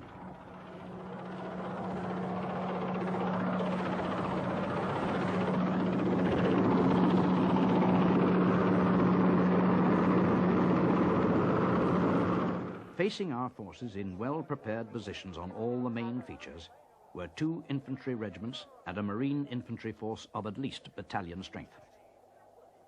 Although a high proportion of these men were conscripts, among them was a hard core of well-trained, highly motivated and well-equipped professional soldiers. And of course, they had had time to prepare their defenses, time to sight weapons, time to dig positions, and time to lay mines and wire. Neither General Moore nor his brigade commanders were in any doubt that their units would have to fight hard for their objectives. Phase 1 of General Moore's plan was to be a silent attack mounted by 3 Commander Brigade on the night of 11th-12th June. In the north, 3 Para's objective was Mount Longdon. In the centre, 4-5 Commando would take Two Sisters. In the south, 4-2 Commando, Mount Harriet and Goat Ridge. 2 Para, now part of 3 Commander Brigade once more, were to be the reserve, positioned behind 3 Para and 4-5 Commando, while the Welsh Guards, with 2 companies of 40 Commando replacing the men lost and injured on Sir Galahad, secured the start line for 4-2 Commando. In Phase 2, involving both brigades, 3 Commander Brigade was to secure Wireless Ridge, a task allocated to 2 Para. Under command of 5 Brigade, the Scots Guards would capture Mount Tumbledown, after which the 1st 7th Gurkha Rifles would pass through their positions and seize Mount William. The Welsh Guards would be in reserve for this operation, after which they were to capture Sapper Hill. Of all the units involved in Phase 1, 4-2 Commando had been in position longest. Having been helicoptered forward on the 1st of June, They had now been in their exposed positions on Mount Challenger for 10 freezing days. From the start, Mount Harriet had been their obvious objective, and Lieutenant Colonel Nick Vaux had been able to prepare his plans thoroughly. The crucial factor in any attack, especially at night, is the route chosen. And that certainly was a decisive factor in the case of Mount Harriet. So we were extremely fortunate that we had 10 days in which to develop this, although we didn't know that at the time. Initially, I favoured left flanking because there was a more covered approach and I was secure with 4-5 Commando. Later on, I had to abandon that. First, there wasn't room for 2 units, and secondly, the enemy had heavily fortified in that direction. Little point in going up the centre, apart from the natural obstacle of the valley between Mount Wall and Harriet. We discovered to our cost that there were minefields there. So towards the end, it became clear that we had to do something in this very open and exposed flat ground on the right flank. To begin with, we had to find a route through the minefields, and this required extremely resolute and, in some cases, very brave patrolling by people like Sergeant Collins to actually find a way. I was a troop sergeant in K Company, and once our objective was established as Mount Harriet, my CO detailed me for the job of recceing the positions on Mount Harriet. The brief outline was that I would move with one of the troops of Juliet Company off the front slopes of Challenger, Mount Challenger, down onto the road and along towards the enemy and basically find out what they'd got there. We would move off in company with a troop. I would have a 4-man team. We would leave 2 sections of the troop about 3 k's out from the objective and go on with a further section. I'd drop that section about 1 k away from the objective and I'd go in with my 4 guys and see what we could find. We moved out that night at about 10 o'clock across the top of Mount Challenger, which was a fairly high feature, dropping down into the saddle and turning south onto the road. As we crossed over the road, we made a small RV and went into all-round defence, where we dropped our 2 cover sections off, and I left those with the troop sergeant. I moved off myself with my other cover section and closed in along the side of Wall Mountain. I had some information that there would be mines in the area, and when I came across a single strand of wire at about ankle high, I stopped the patrol and moved up and down it to check the wire myself. After imagining that perhaps that was the front of a minefield that ran across the front of Wall Mountain, I withdrew and moved down the wire towards the road, the rest of the patrol following me. One of my patrol spotted the enemy moving onto the road behind us, that is, nearer the mines, and coming up the road towards us. He gave me the buzz, and we turned off the road and tried to disappear into the night. We took cover first in a stream, but that was too close. We upped again and moved about 100 meters from the road and took cover. We formed into a skirmish line, by which time the Argentinians had come out and they were roughly opposite us, still on the road. They formed into their skirmish line and moved towards us. Then a very strange thing happened. They went to ground, only about 50, 70 meters away from us, and started calling to us in Spanish. I can only assume that they thought we were perhaps stragglers trying to get back into their lines. We'd lay there and just let them get on with it. If it was going to be a question of staring it out in those conditions, I knew we were going to win. After about an hour or so, they gave up the ghost and moved back onto the road. There we were able to watch them move along the road and then back up onto their positions on Mount Harriet. And this pinpointed the exact area I needed to scan with my night sight. The hour came up on the watch, and their sentries changed exactly on the hour, and that indicated exactly where 2 or 3 of their sentry positions were. After staying there for a further hour, I was able to pick out some of their defensive locations. Despite its obvious disadvantages, I decided by now that we must go right flanking, especially as we'd managed to patrol successfully round to the enemy's rear, and it seemed possible that we could achieve surprise by coming at them from that direction.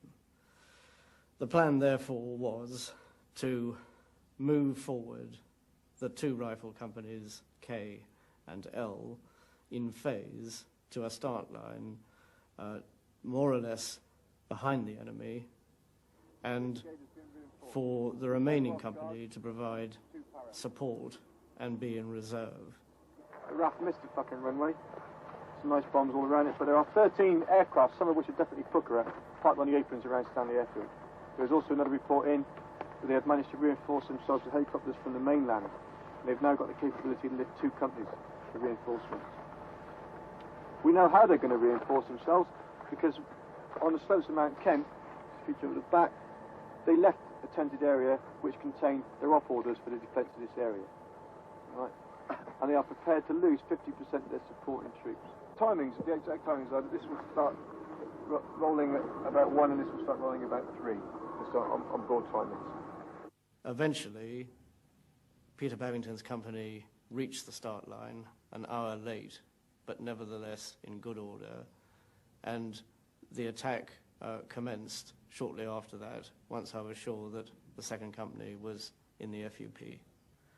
When we got to the start line, which was the main track that runs between Darwin and Stanley, I called my troop commanders forward and got them down in the ditch beside the road, and we viewed the objective. The objective was very, very clear with Pusser's binoculars, and we could quite clearly see the company boundaries and the inter-troop boundaries, and they could all see quite clearly their objectives. Once I was quite sure they were happy, I then sent them back to their troops to quickly brief their men, and we shook out in our assault formation, which was 1 troop to my left forward, 2 troopers right forward, 3 troopers rear. I then called up the colonel and said we were ready to go, and this was now about 1 o'clock in the morning, and he said, right, off you go. We moved off from the start line on our advance, which was about 800 meters. The whole situation over this next sort of 10-15 minutes seemed very unreal because the enemy didn't fire at us. We were doing something that we'd been trained to do for many times, the formal company attack, and somehow doing it and nobody firing at us seemed very unreal. We got to a position about 150 meters short of the objective when my forward observation officer, Captain Chris Romberg, told me that he'd had to now cancel the targets that he originally planned for us on the advance, and that our nearest target was now right on the objective itself and was within our safety distances. I said, well, he was to engage it anyway if we were to come under fire. And it's very soon after this that 1 troop on the left-hand side reported seeing the enemy. And at this stage I thought that, well, surprise had been achieved. We were now up onto the objective area, and that we must engage while we still had the surprise on our side. 1 troop then engaged, and 2 troop on the right-hand side moved very quickly up onto the enemy position that they were to take. We all started to pepper pot forward and make our way to the hill. There were blokes running and screaming and going everywhere.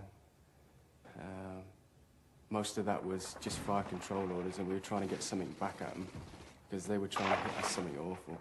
And then we all got into the cover of rocks because we all had different tasks to do. So we were all busy doing our own thing, really. We got within about 50 to 60 meters of where we were supposed to be. I was listening to the radio, and I heard Corporal Ward say that he was under sniper fire and he couldn't move. And Corporal Ward, who was my opposite number in another troop, was on the other side of the feature at this time. So it meant that somebody had to go somewhere to get this sniper. And as we were in the ideal position at the time, that meant that one of us had to go. And as I had the radio and knew what was going on, that had to be me. So I just went over the top, climbed up a fairly steepish hill,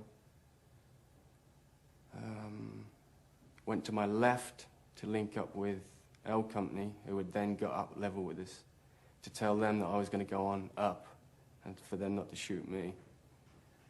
Linked up with them, crawled another 50 meters, then zigzagged to my right, to my left, went round another big rock, got to the top of that and peered round the corner because the enemy was somewhere within that vicinity. And when I looked round the corner, I discovered that there wasn't just 1 sniper, there was perhaps half a troop, and they were just taking turns at shooting, so it looked like a sniper. So something had to be done about them, and as I was on my own, it had to be me to do it. So I just took out 2 grenades, changed my magazine, so I had a full load, threw in 2 grenades, one at the gun that was on the end, and the other one in amongst all the bodies. Waited for them to go off, stepped round the corner, loosed off 3 to 5 rounds at anything that moved, withdrew, back round to the safe cover of my rock, talked to Corporal Ward again and said, I've hit him, and he said, stand by, 266s are coming down because it's clearing. So he put 266s in, and then he said, will you go back round to where you were to make sure that they don't escape out the back? And as I walked back round the corner, one of these guys that I'd already shot, I'd only hit him in the shoulder, and I didn't have time to check he was dead. And as I walked round, he just squeezed a burst off, got me in both legs. He then proceeded to die rather rapidly because I was a bit upset. I withdrew back round to the corner, told Corporal Ward I was hit, and could he get to me? He was a bit busy taking prisoners at the time. So I got onto the radio, told my boss I'd been hit, asked him to send my own section back up to me so that they could be put back on the axis. And then I started to patch myself up a bit. The battle, from the moment it started till we had completed and taken our objectives up to the saddle, I suppose lasted about 4 hours. In that time, the company took about 72 prisoners, including the regimental colonel of No. 4 Regiment. And we had lost 1 corporal killed, 1 corporal injured, and another 4 Marines injured from shell fire. Over the next few hours, as daylight came onto the hillside, they found about another 200 prisoners, or 200 Argentinians, in various states of hiding around the hillside. So the whole position offered up at the end about 300 prisoners. 4-2 Commander's attack on Mount Harriet was a brilliant success. The enemy, well dug in and prepared to fight, were taken completely by surprise as the Marines came in through the back door. Meticulous preparations had indeed paid off. Meanwhile, further north, 4-5 Commander's attack on Two Sisters had met early and fierce resistance. However, supported by accurate 66mm fire, the Marines fought through strong enemy positions, and by dawn, the Twin Peaks had been captured. And last night, we came up as a company to take this position here. They'd removed themselves from where we initially had contact. Was that machine gun? That was a machine gun, yes. They weren't there. The first troop took that, and as we came up about 200 meters, we came under fire from up here and also further down as well. And then we simply came up as a company. 2 troop came up here and took the SF positions, the machine gun positions, which were up here. We reckon there was about a company, but as we came up to them, they ran out, they bugged out. What kind of weapons did they have? Is it just machine guns? GPMGs, the same machine guns that we use. Yeah. And FNs. You were under fire on the way up, were you? Oh, yes. Yes. Yeah. What kind of fight did they put up? Initially, heavy fire.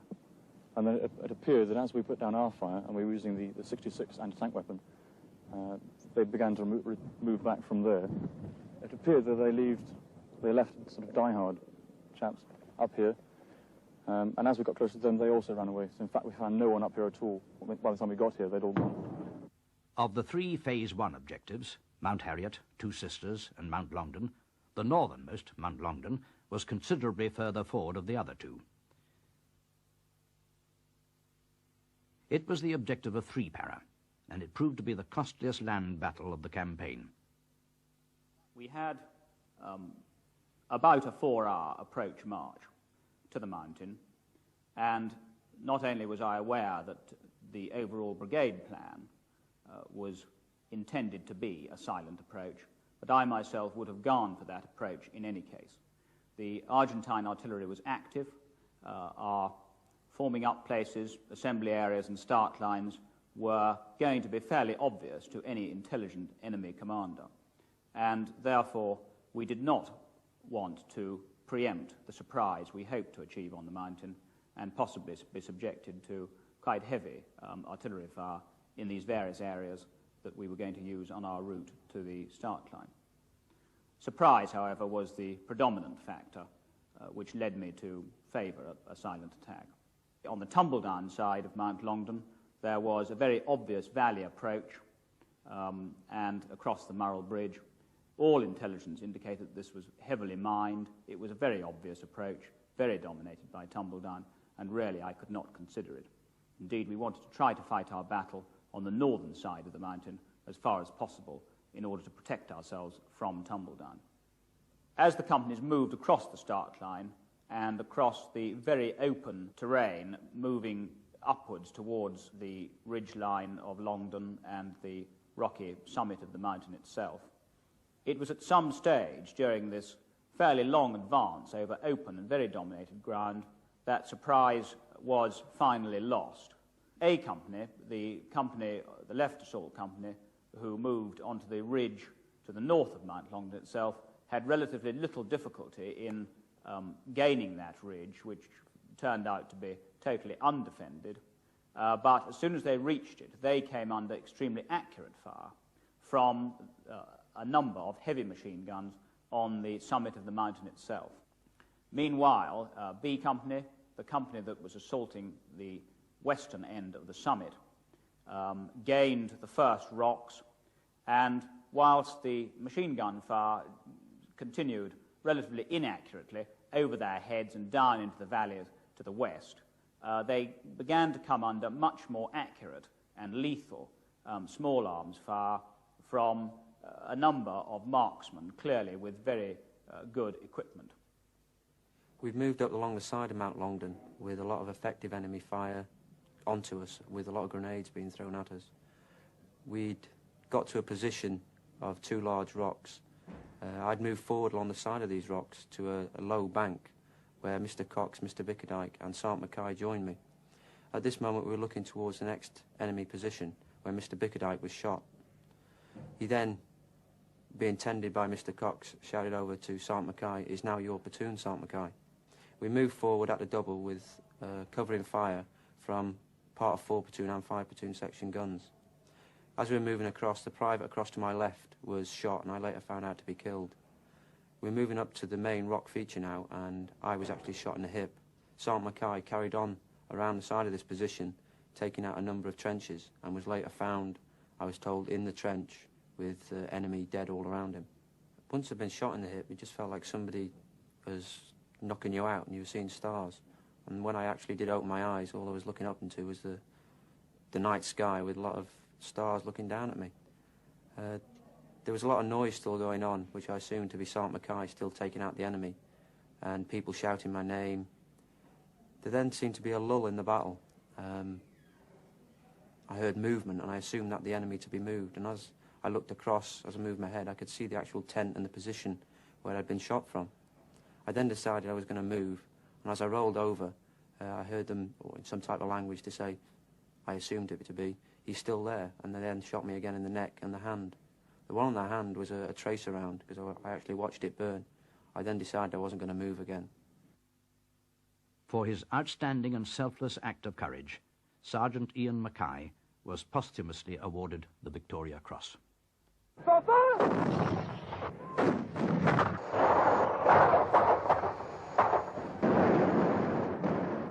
We were learning how to use our artillery fire much more intimately than originally, and this was an essential element in our success.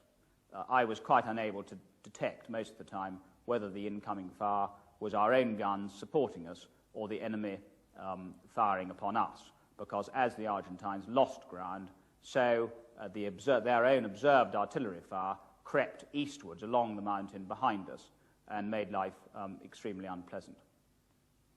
By the end of that night, and it took all night to clear the mountain, by the end of that night we were crawling forward from one bunker to another, from one position to another, and of course many of the enemy had died by this time at very close range, some at the point of the bayonet. It was, in summary, a long, hard, cold fight, but by first light the mountain was quite clearly ours. During the night we had 17 soldiers killed and slightly upwards of 40 injured, some of course quite minor injuries, but amongst them some much more serious ones. And the problem of evacuating the casualties and indeed identifying where those casualties were, even with their red ESCO lights plugged in, that problem was a very considerable one, and in some cases it was not until first light that we were finally able to find and evacuate some of our own casualties back down to the regimental aid post. Even with all the resistance on Mount Longdon itself silenced, 3 Para was to go on taking casualties for the next 36 hours from enemy shell fire, controlled by OPs on Mount Tumbledown, which dominates Mount Longdon. From positions such as this, the Argentine gunners brought down quick and accurate fire on anyone who moved. The mental effects this had on the soldiers were perhaps even more worrying than the physical effects. They felt that they couldn't react or respond in any way, and this caused great frustration, great anger, and in some cases depression. I indeed had one case, clear case, of battle shock during this period. The final casualty figures suffered by 3 Para in the action for Mount Longdon and the subsequent bombardment totaled 23 killed and 47 wounded. By mid-morning of the 12th of June, all 3 Phase 1 objectives had been taken: Mount Harriet, 2 Sisters, and Mount Longdon.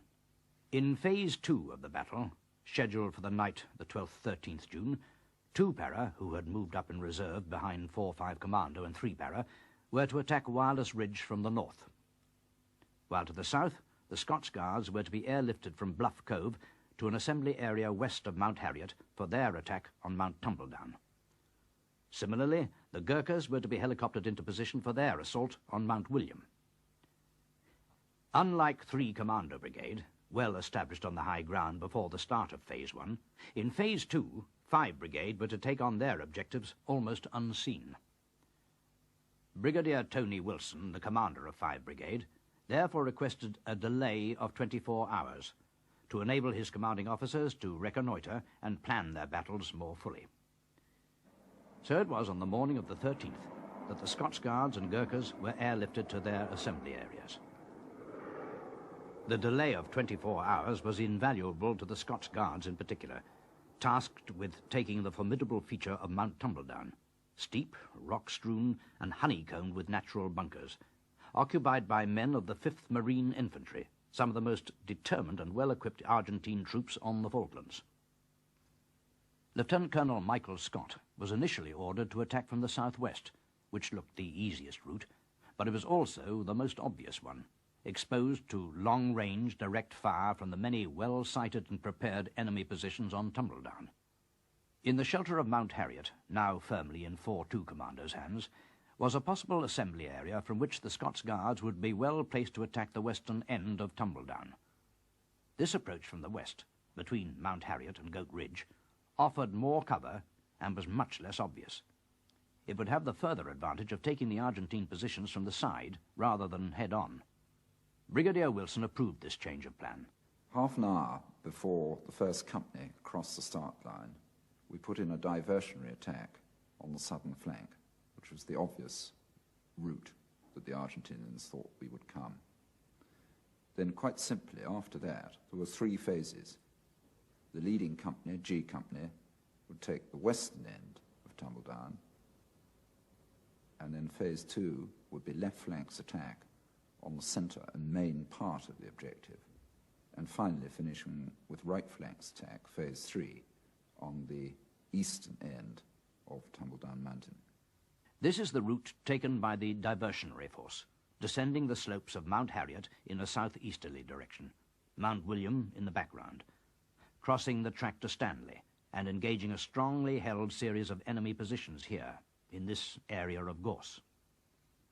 The value of the diversionary attack exceeded all the amount of soldiers that I had to put into it. There were 30 men, led by Major Richard Bethel, made up mostly from the recce platoon and the training office, but with some others as well, together with Lieutenant Mark Corris, reconnaissance troop of scimitars and scorpions. They attacked on the southerly route and met some very stiff Argentinian opposition. They lost 2 men killed in the first volley, really, and then got very involved with some hand-to-hand fighting and had to withdraw once they were mortared.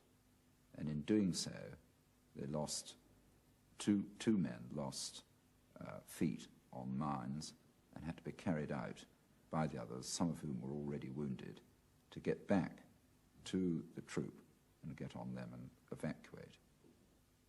As the diversionary action was underway, the main attack began. G Company leading the advance eastwards. Ahead, in the darkness, lay Tumbledown. G Company took their objective, the first area of high ground, unopposed, having achieved complete surprise.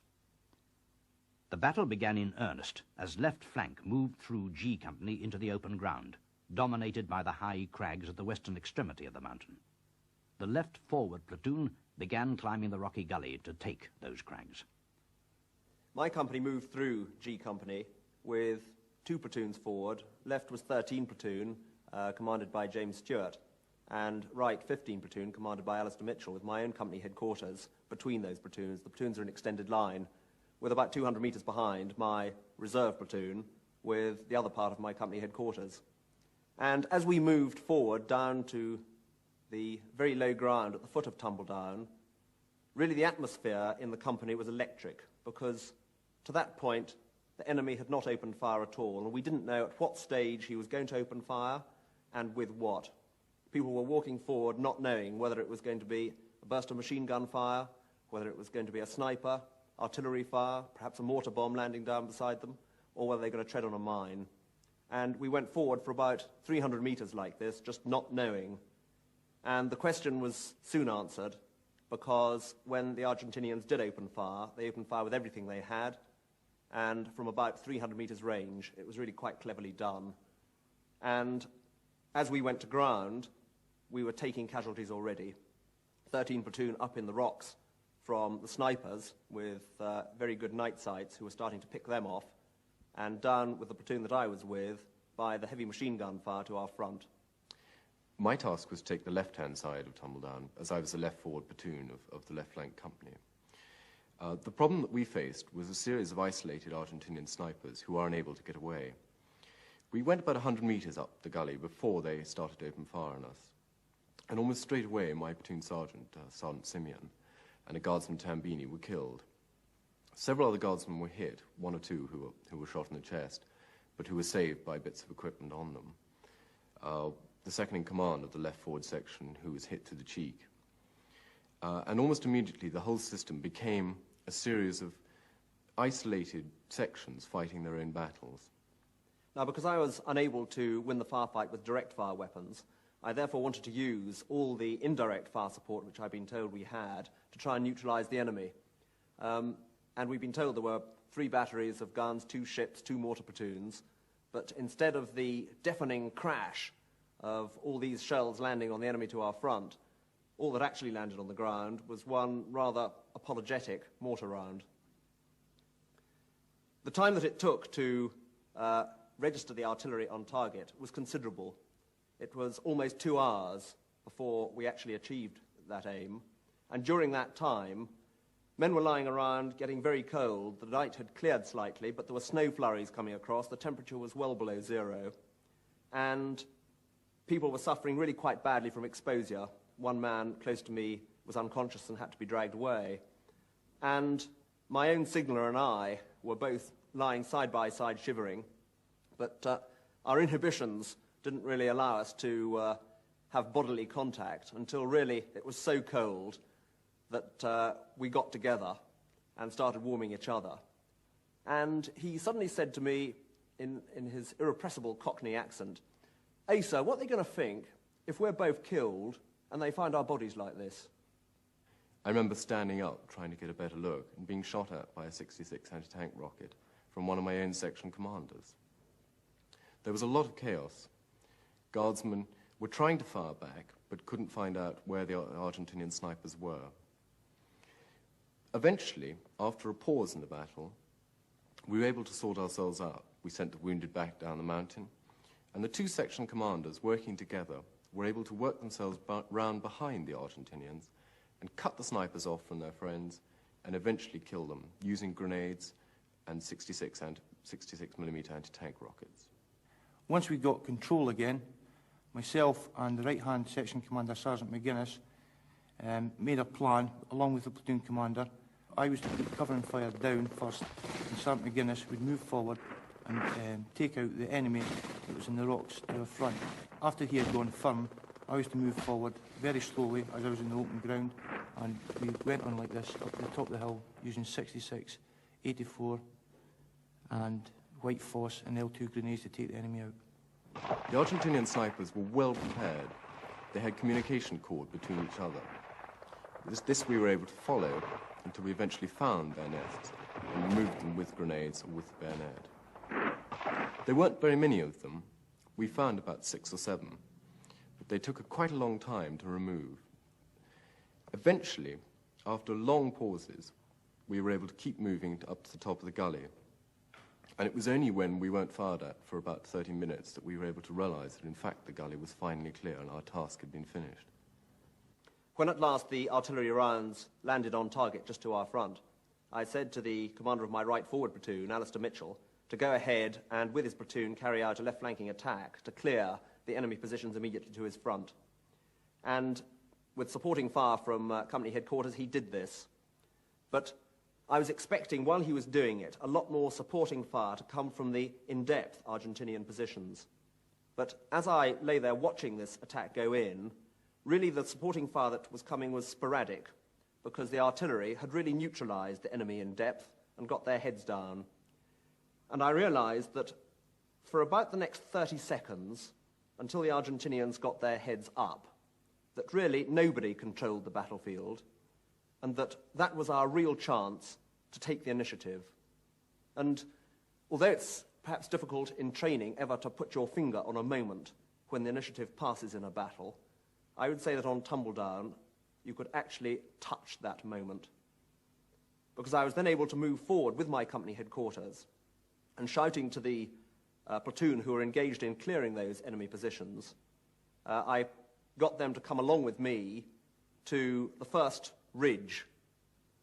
And I thought if we could only reach that ridge, we would at least have cleared part of the Argentinian position, and then perhaps we can do exactly the same again to clear up to the next ridge, because in that place, Tumbledown is a series of false crests. In fact, we managed to clear away the 3 or 4 Argentinian sangers and positions up to that first ridge, and when I got there, again, it seemed to me that we still held the initiative, that their heads were still down, and that if we continued doing exactly what we were doing, we could clear up to the next ridge. And really so it went on, clearing these sangers, clearing the positions, winkling them out with grenades and rifles. But because we were taking quite a few prisoners, wounded Argentinians, and because we were also taking a number of casualties ourselves, by the time we actually got to the top of the mountain, there were only 7 of us. And I didn't even know that when we reached it, that was the top of the mountain. To me, it was just another false crest. But when we got to it and looked down the other side, we could see right into Stanley High Street, which was about 2 miles away. And I was so amazed by what I saw, because the lights were still on. You could see the plan of the streets. You could see car headlights moving up and down the street, that we stood absolutely stock still. And at that moment, an Argentinian machine gun opened up about 100 meters to our front, and 4 of those 7 men were shot, including the platoon commander who was with me. When left flank had succeeded in taking their objective, I really felt we were winning. However, I was concerned about the time, because there was only about 1.5 hours left before dawn, and I had to be secure, having taken the whole of Tumbledown, by dawn. Therefore, right flank moved up very quickly, and the company commander talked to the company commander of left flank, and then attacked his final position, which was a lot of rocks, a lot of Argentinian snipers still left behind, and they had a very tough battle. However, by the time dawn broke, the company commander, Major Simon Price, reported to me that he had secured his position with 1 or 2 Argentinians still around in it. But nevertheless, the Argentinians were then, and one could see as light came up, fleeing towards Stanley, and Simon Price's forward observation officer engaged them with gunfire. My feelings at the end, after it was all over, were, I think, a mixture of triumph and disaster. triumph that we'd actually done it. But as the casualty figures started coming in, and I realized that in the space of one night I had lost 7 men killed and 21 wounded, I think that came to me as something of a shock in the cold grey light of dawn. The success of the Scots Guards in taking Mount Tumbledown in the face of determined opposition from the best troops General Menendez could put in the field, their position seemingly impregnable in the light of day, is an admirable example of fighting quality and junior leadership. While the battle for Tumbledown was being fought, to the north, 2 para were mounting their attack on Wireless Ridge. They were now commanded by Lieutenant Colonel David Chandler, who had been flown from the UK following the death of Colonel Jones. One thing which was quite clear that had come out of the battle for Darwin and Goose Green was the lack of fire support. And so, when I went round to talk to the battalion, one of the things that I said to them was that I guaranteed that if the battalion were committed again to battle, they would not have so little fire support. In Phase 1, we moved up in reserve behind 3 para and 4-5 commando, with no idea as to what our objective would be. And that afternoon after Phase 1, that's the afternoon of the 12th, I was told that we were to attack Wireless Ridge that night. And at that stage, we had not had any opportunity to patrol up onto Wireless Ridge or indeed get ourselves in a position to overlook it. And so we were working on very scanty intelligence. And I was somewhat relieved when later that evening the attack was postponed for 24 hours. And so the next day I was able to go up onto Mount Longdon, overlook Wireless Ridge, as indeed were the company commanders. And it is largely from what we saw that I was able to make my subsequent plan. The first thing I had to decide was whether to launch a silent or noisy attack. Now, up to that stage in the campaign, all the attacks, for very good reasons, had been silent attacks. But I decided on a noisy attack for 3 reasons. The first one was that I believed the element of surprise had now gone, so there was no advantage in going for a silent attack. The second reason was because command and control, particularly at the lower level, is a lot easier with a noisy attack. And the third reason was because I believed that the Argentinians were a second-class enemy and that they would not take kindly to a concentrated fire plan and were liable to crack. And this, I hoped, would mean that we would not have to do so much hand-to-hand fighting with the casualties that would thus incur. For the Battle of Wireless Ridge, 2 para was allocated, 2 artillery batteries, 8 and 7-9 commando batteries. 8 batteries in position on Mount Kent and had been there before the battle for Stanley started. 7-9 commando battery had been flown forward the previous day to a new gun position near Murrell Bridge. To give an illustration of the lift required, to lift the guns, equipment and the personnel of the battery required about 15 Sea King lifts, and for just under 400 rounds per gun, another 35 lifts for the ammunition. The battalion was also allocated a Type 21 frigate that was going to become available about the time we're due to cross the start line. We had 2 mortar platoons, 2 paras mortar platoon of 8 mortars, and following my recce earlier in the day up on Mount Longdon, 3 para had joined the 2 para mortar net, and we had their mortars available as well, with 3 para mortar officer acting as anchor MFC. Also, 3 paras naval gunfire forward observer was acting as anchor FOO and would also control the naval gunfire when required.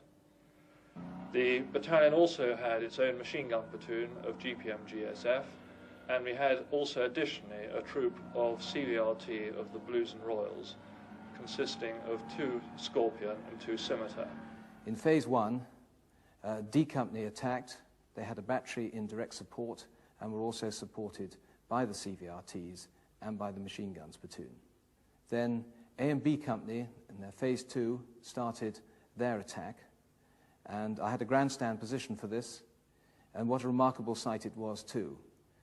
On the battlefield at night, you literally do have to turn night into day, and with the flares, the pyrotechnics, the tracer, with the artillery, and particularly these lines of tracer coming from the CVRTs, was a remarkable sight. And as I saw these 2 companies going in up that hill in front of me, down came an Argentinian DF onto A Company who suffered a number of casualties. But both companies got onto their objective, and again we were blessed with the sight of seeing the Argentinians running away, and again opposition was reasonably slight.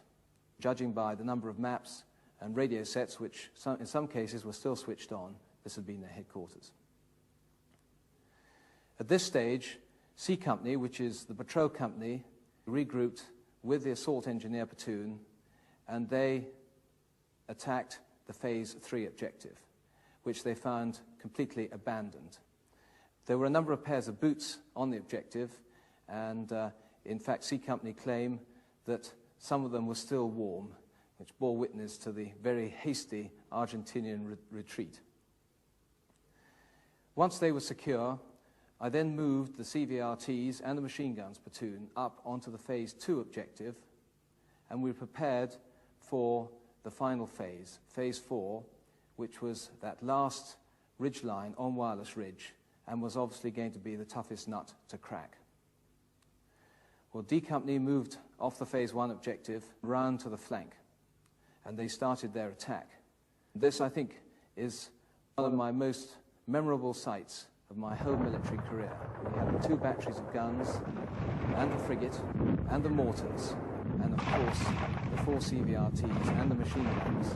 The weight of fire was quite devastating. Nevertheless, D Company did encounter a lot of stiff opposition on that ridge, and it took them rather longer to fight along it than I had hoped.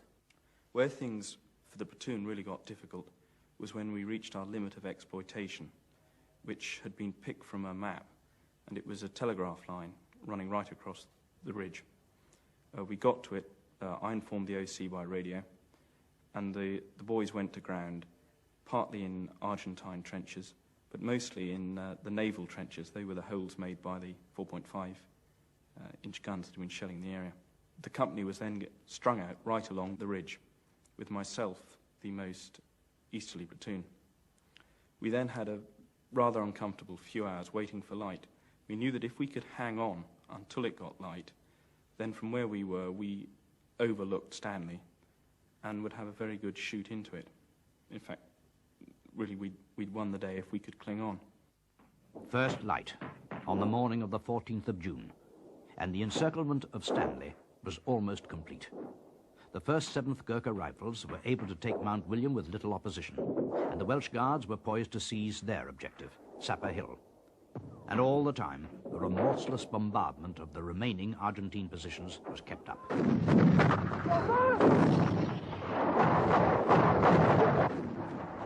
An Argentine cameraman filmed these scenes as troops poured back into Stanley. Officers and men argued openly in the streets, and with nowhere else to go, the will to fight on evaporated. Despite their many advantages, strategic, tactical, and logistic, they had been outfought at every turn.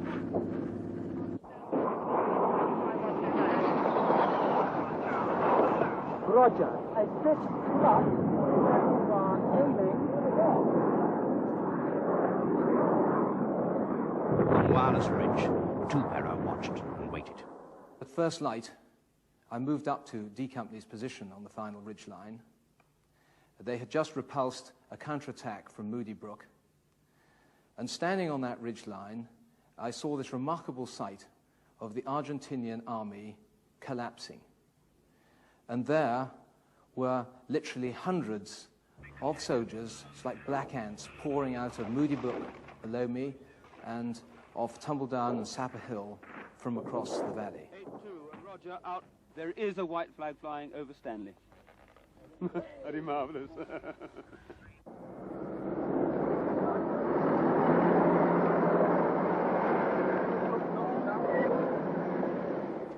Get the catalog of the army, monk. No more opening fire. No more opening fire. No more opening fire. Make safe, weapon. Can you use it now? You've not got one at the spoke leg, have you?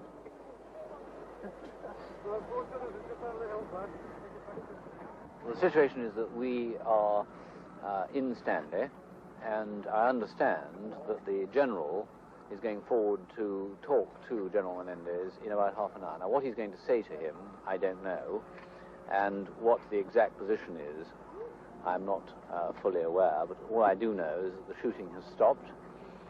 We've overrun their main gun positions, and they have taken themselves to the other end of town. I was picked up by one of the naval helicopters from Fitzroy and flown right round to the east through a snowstorm in pretty unpleasant weather. And it seemed a mighty long journey, I must say.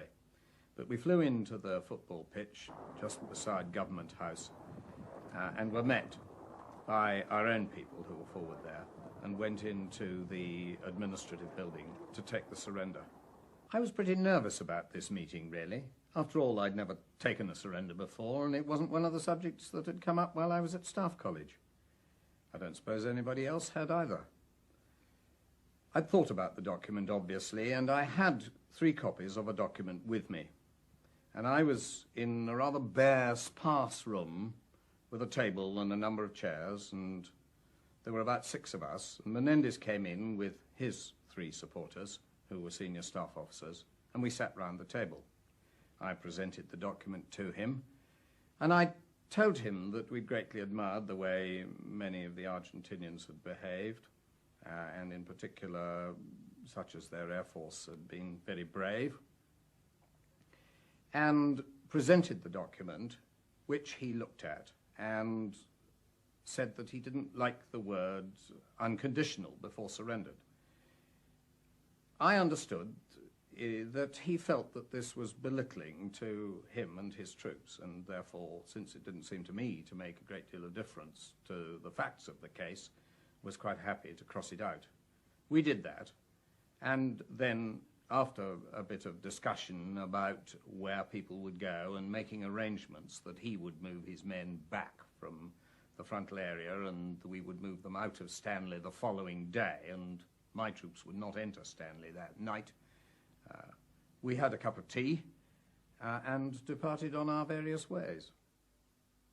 The surrender was unconditional in everything but name.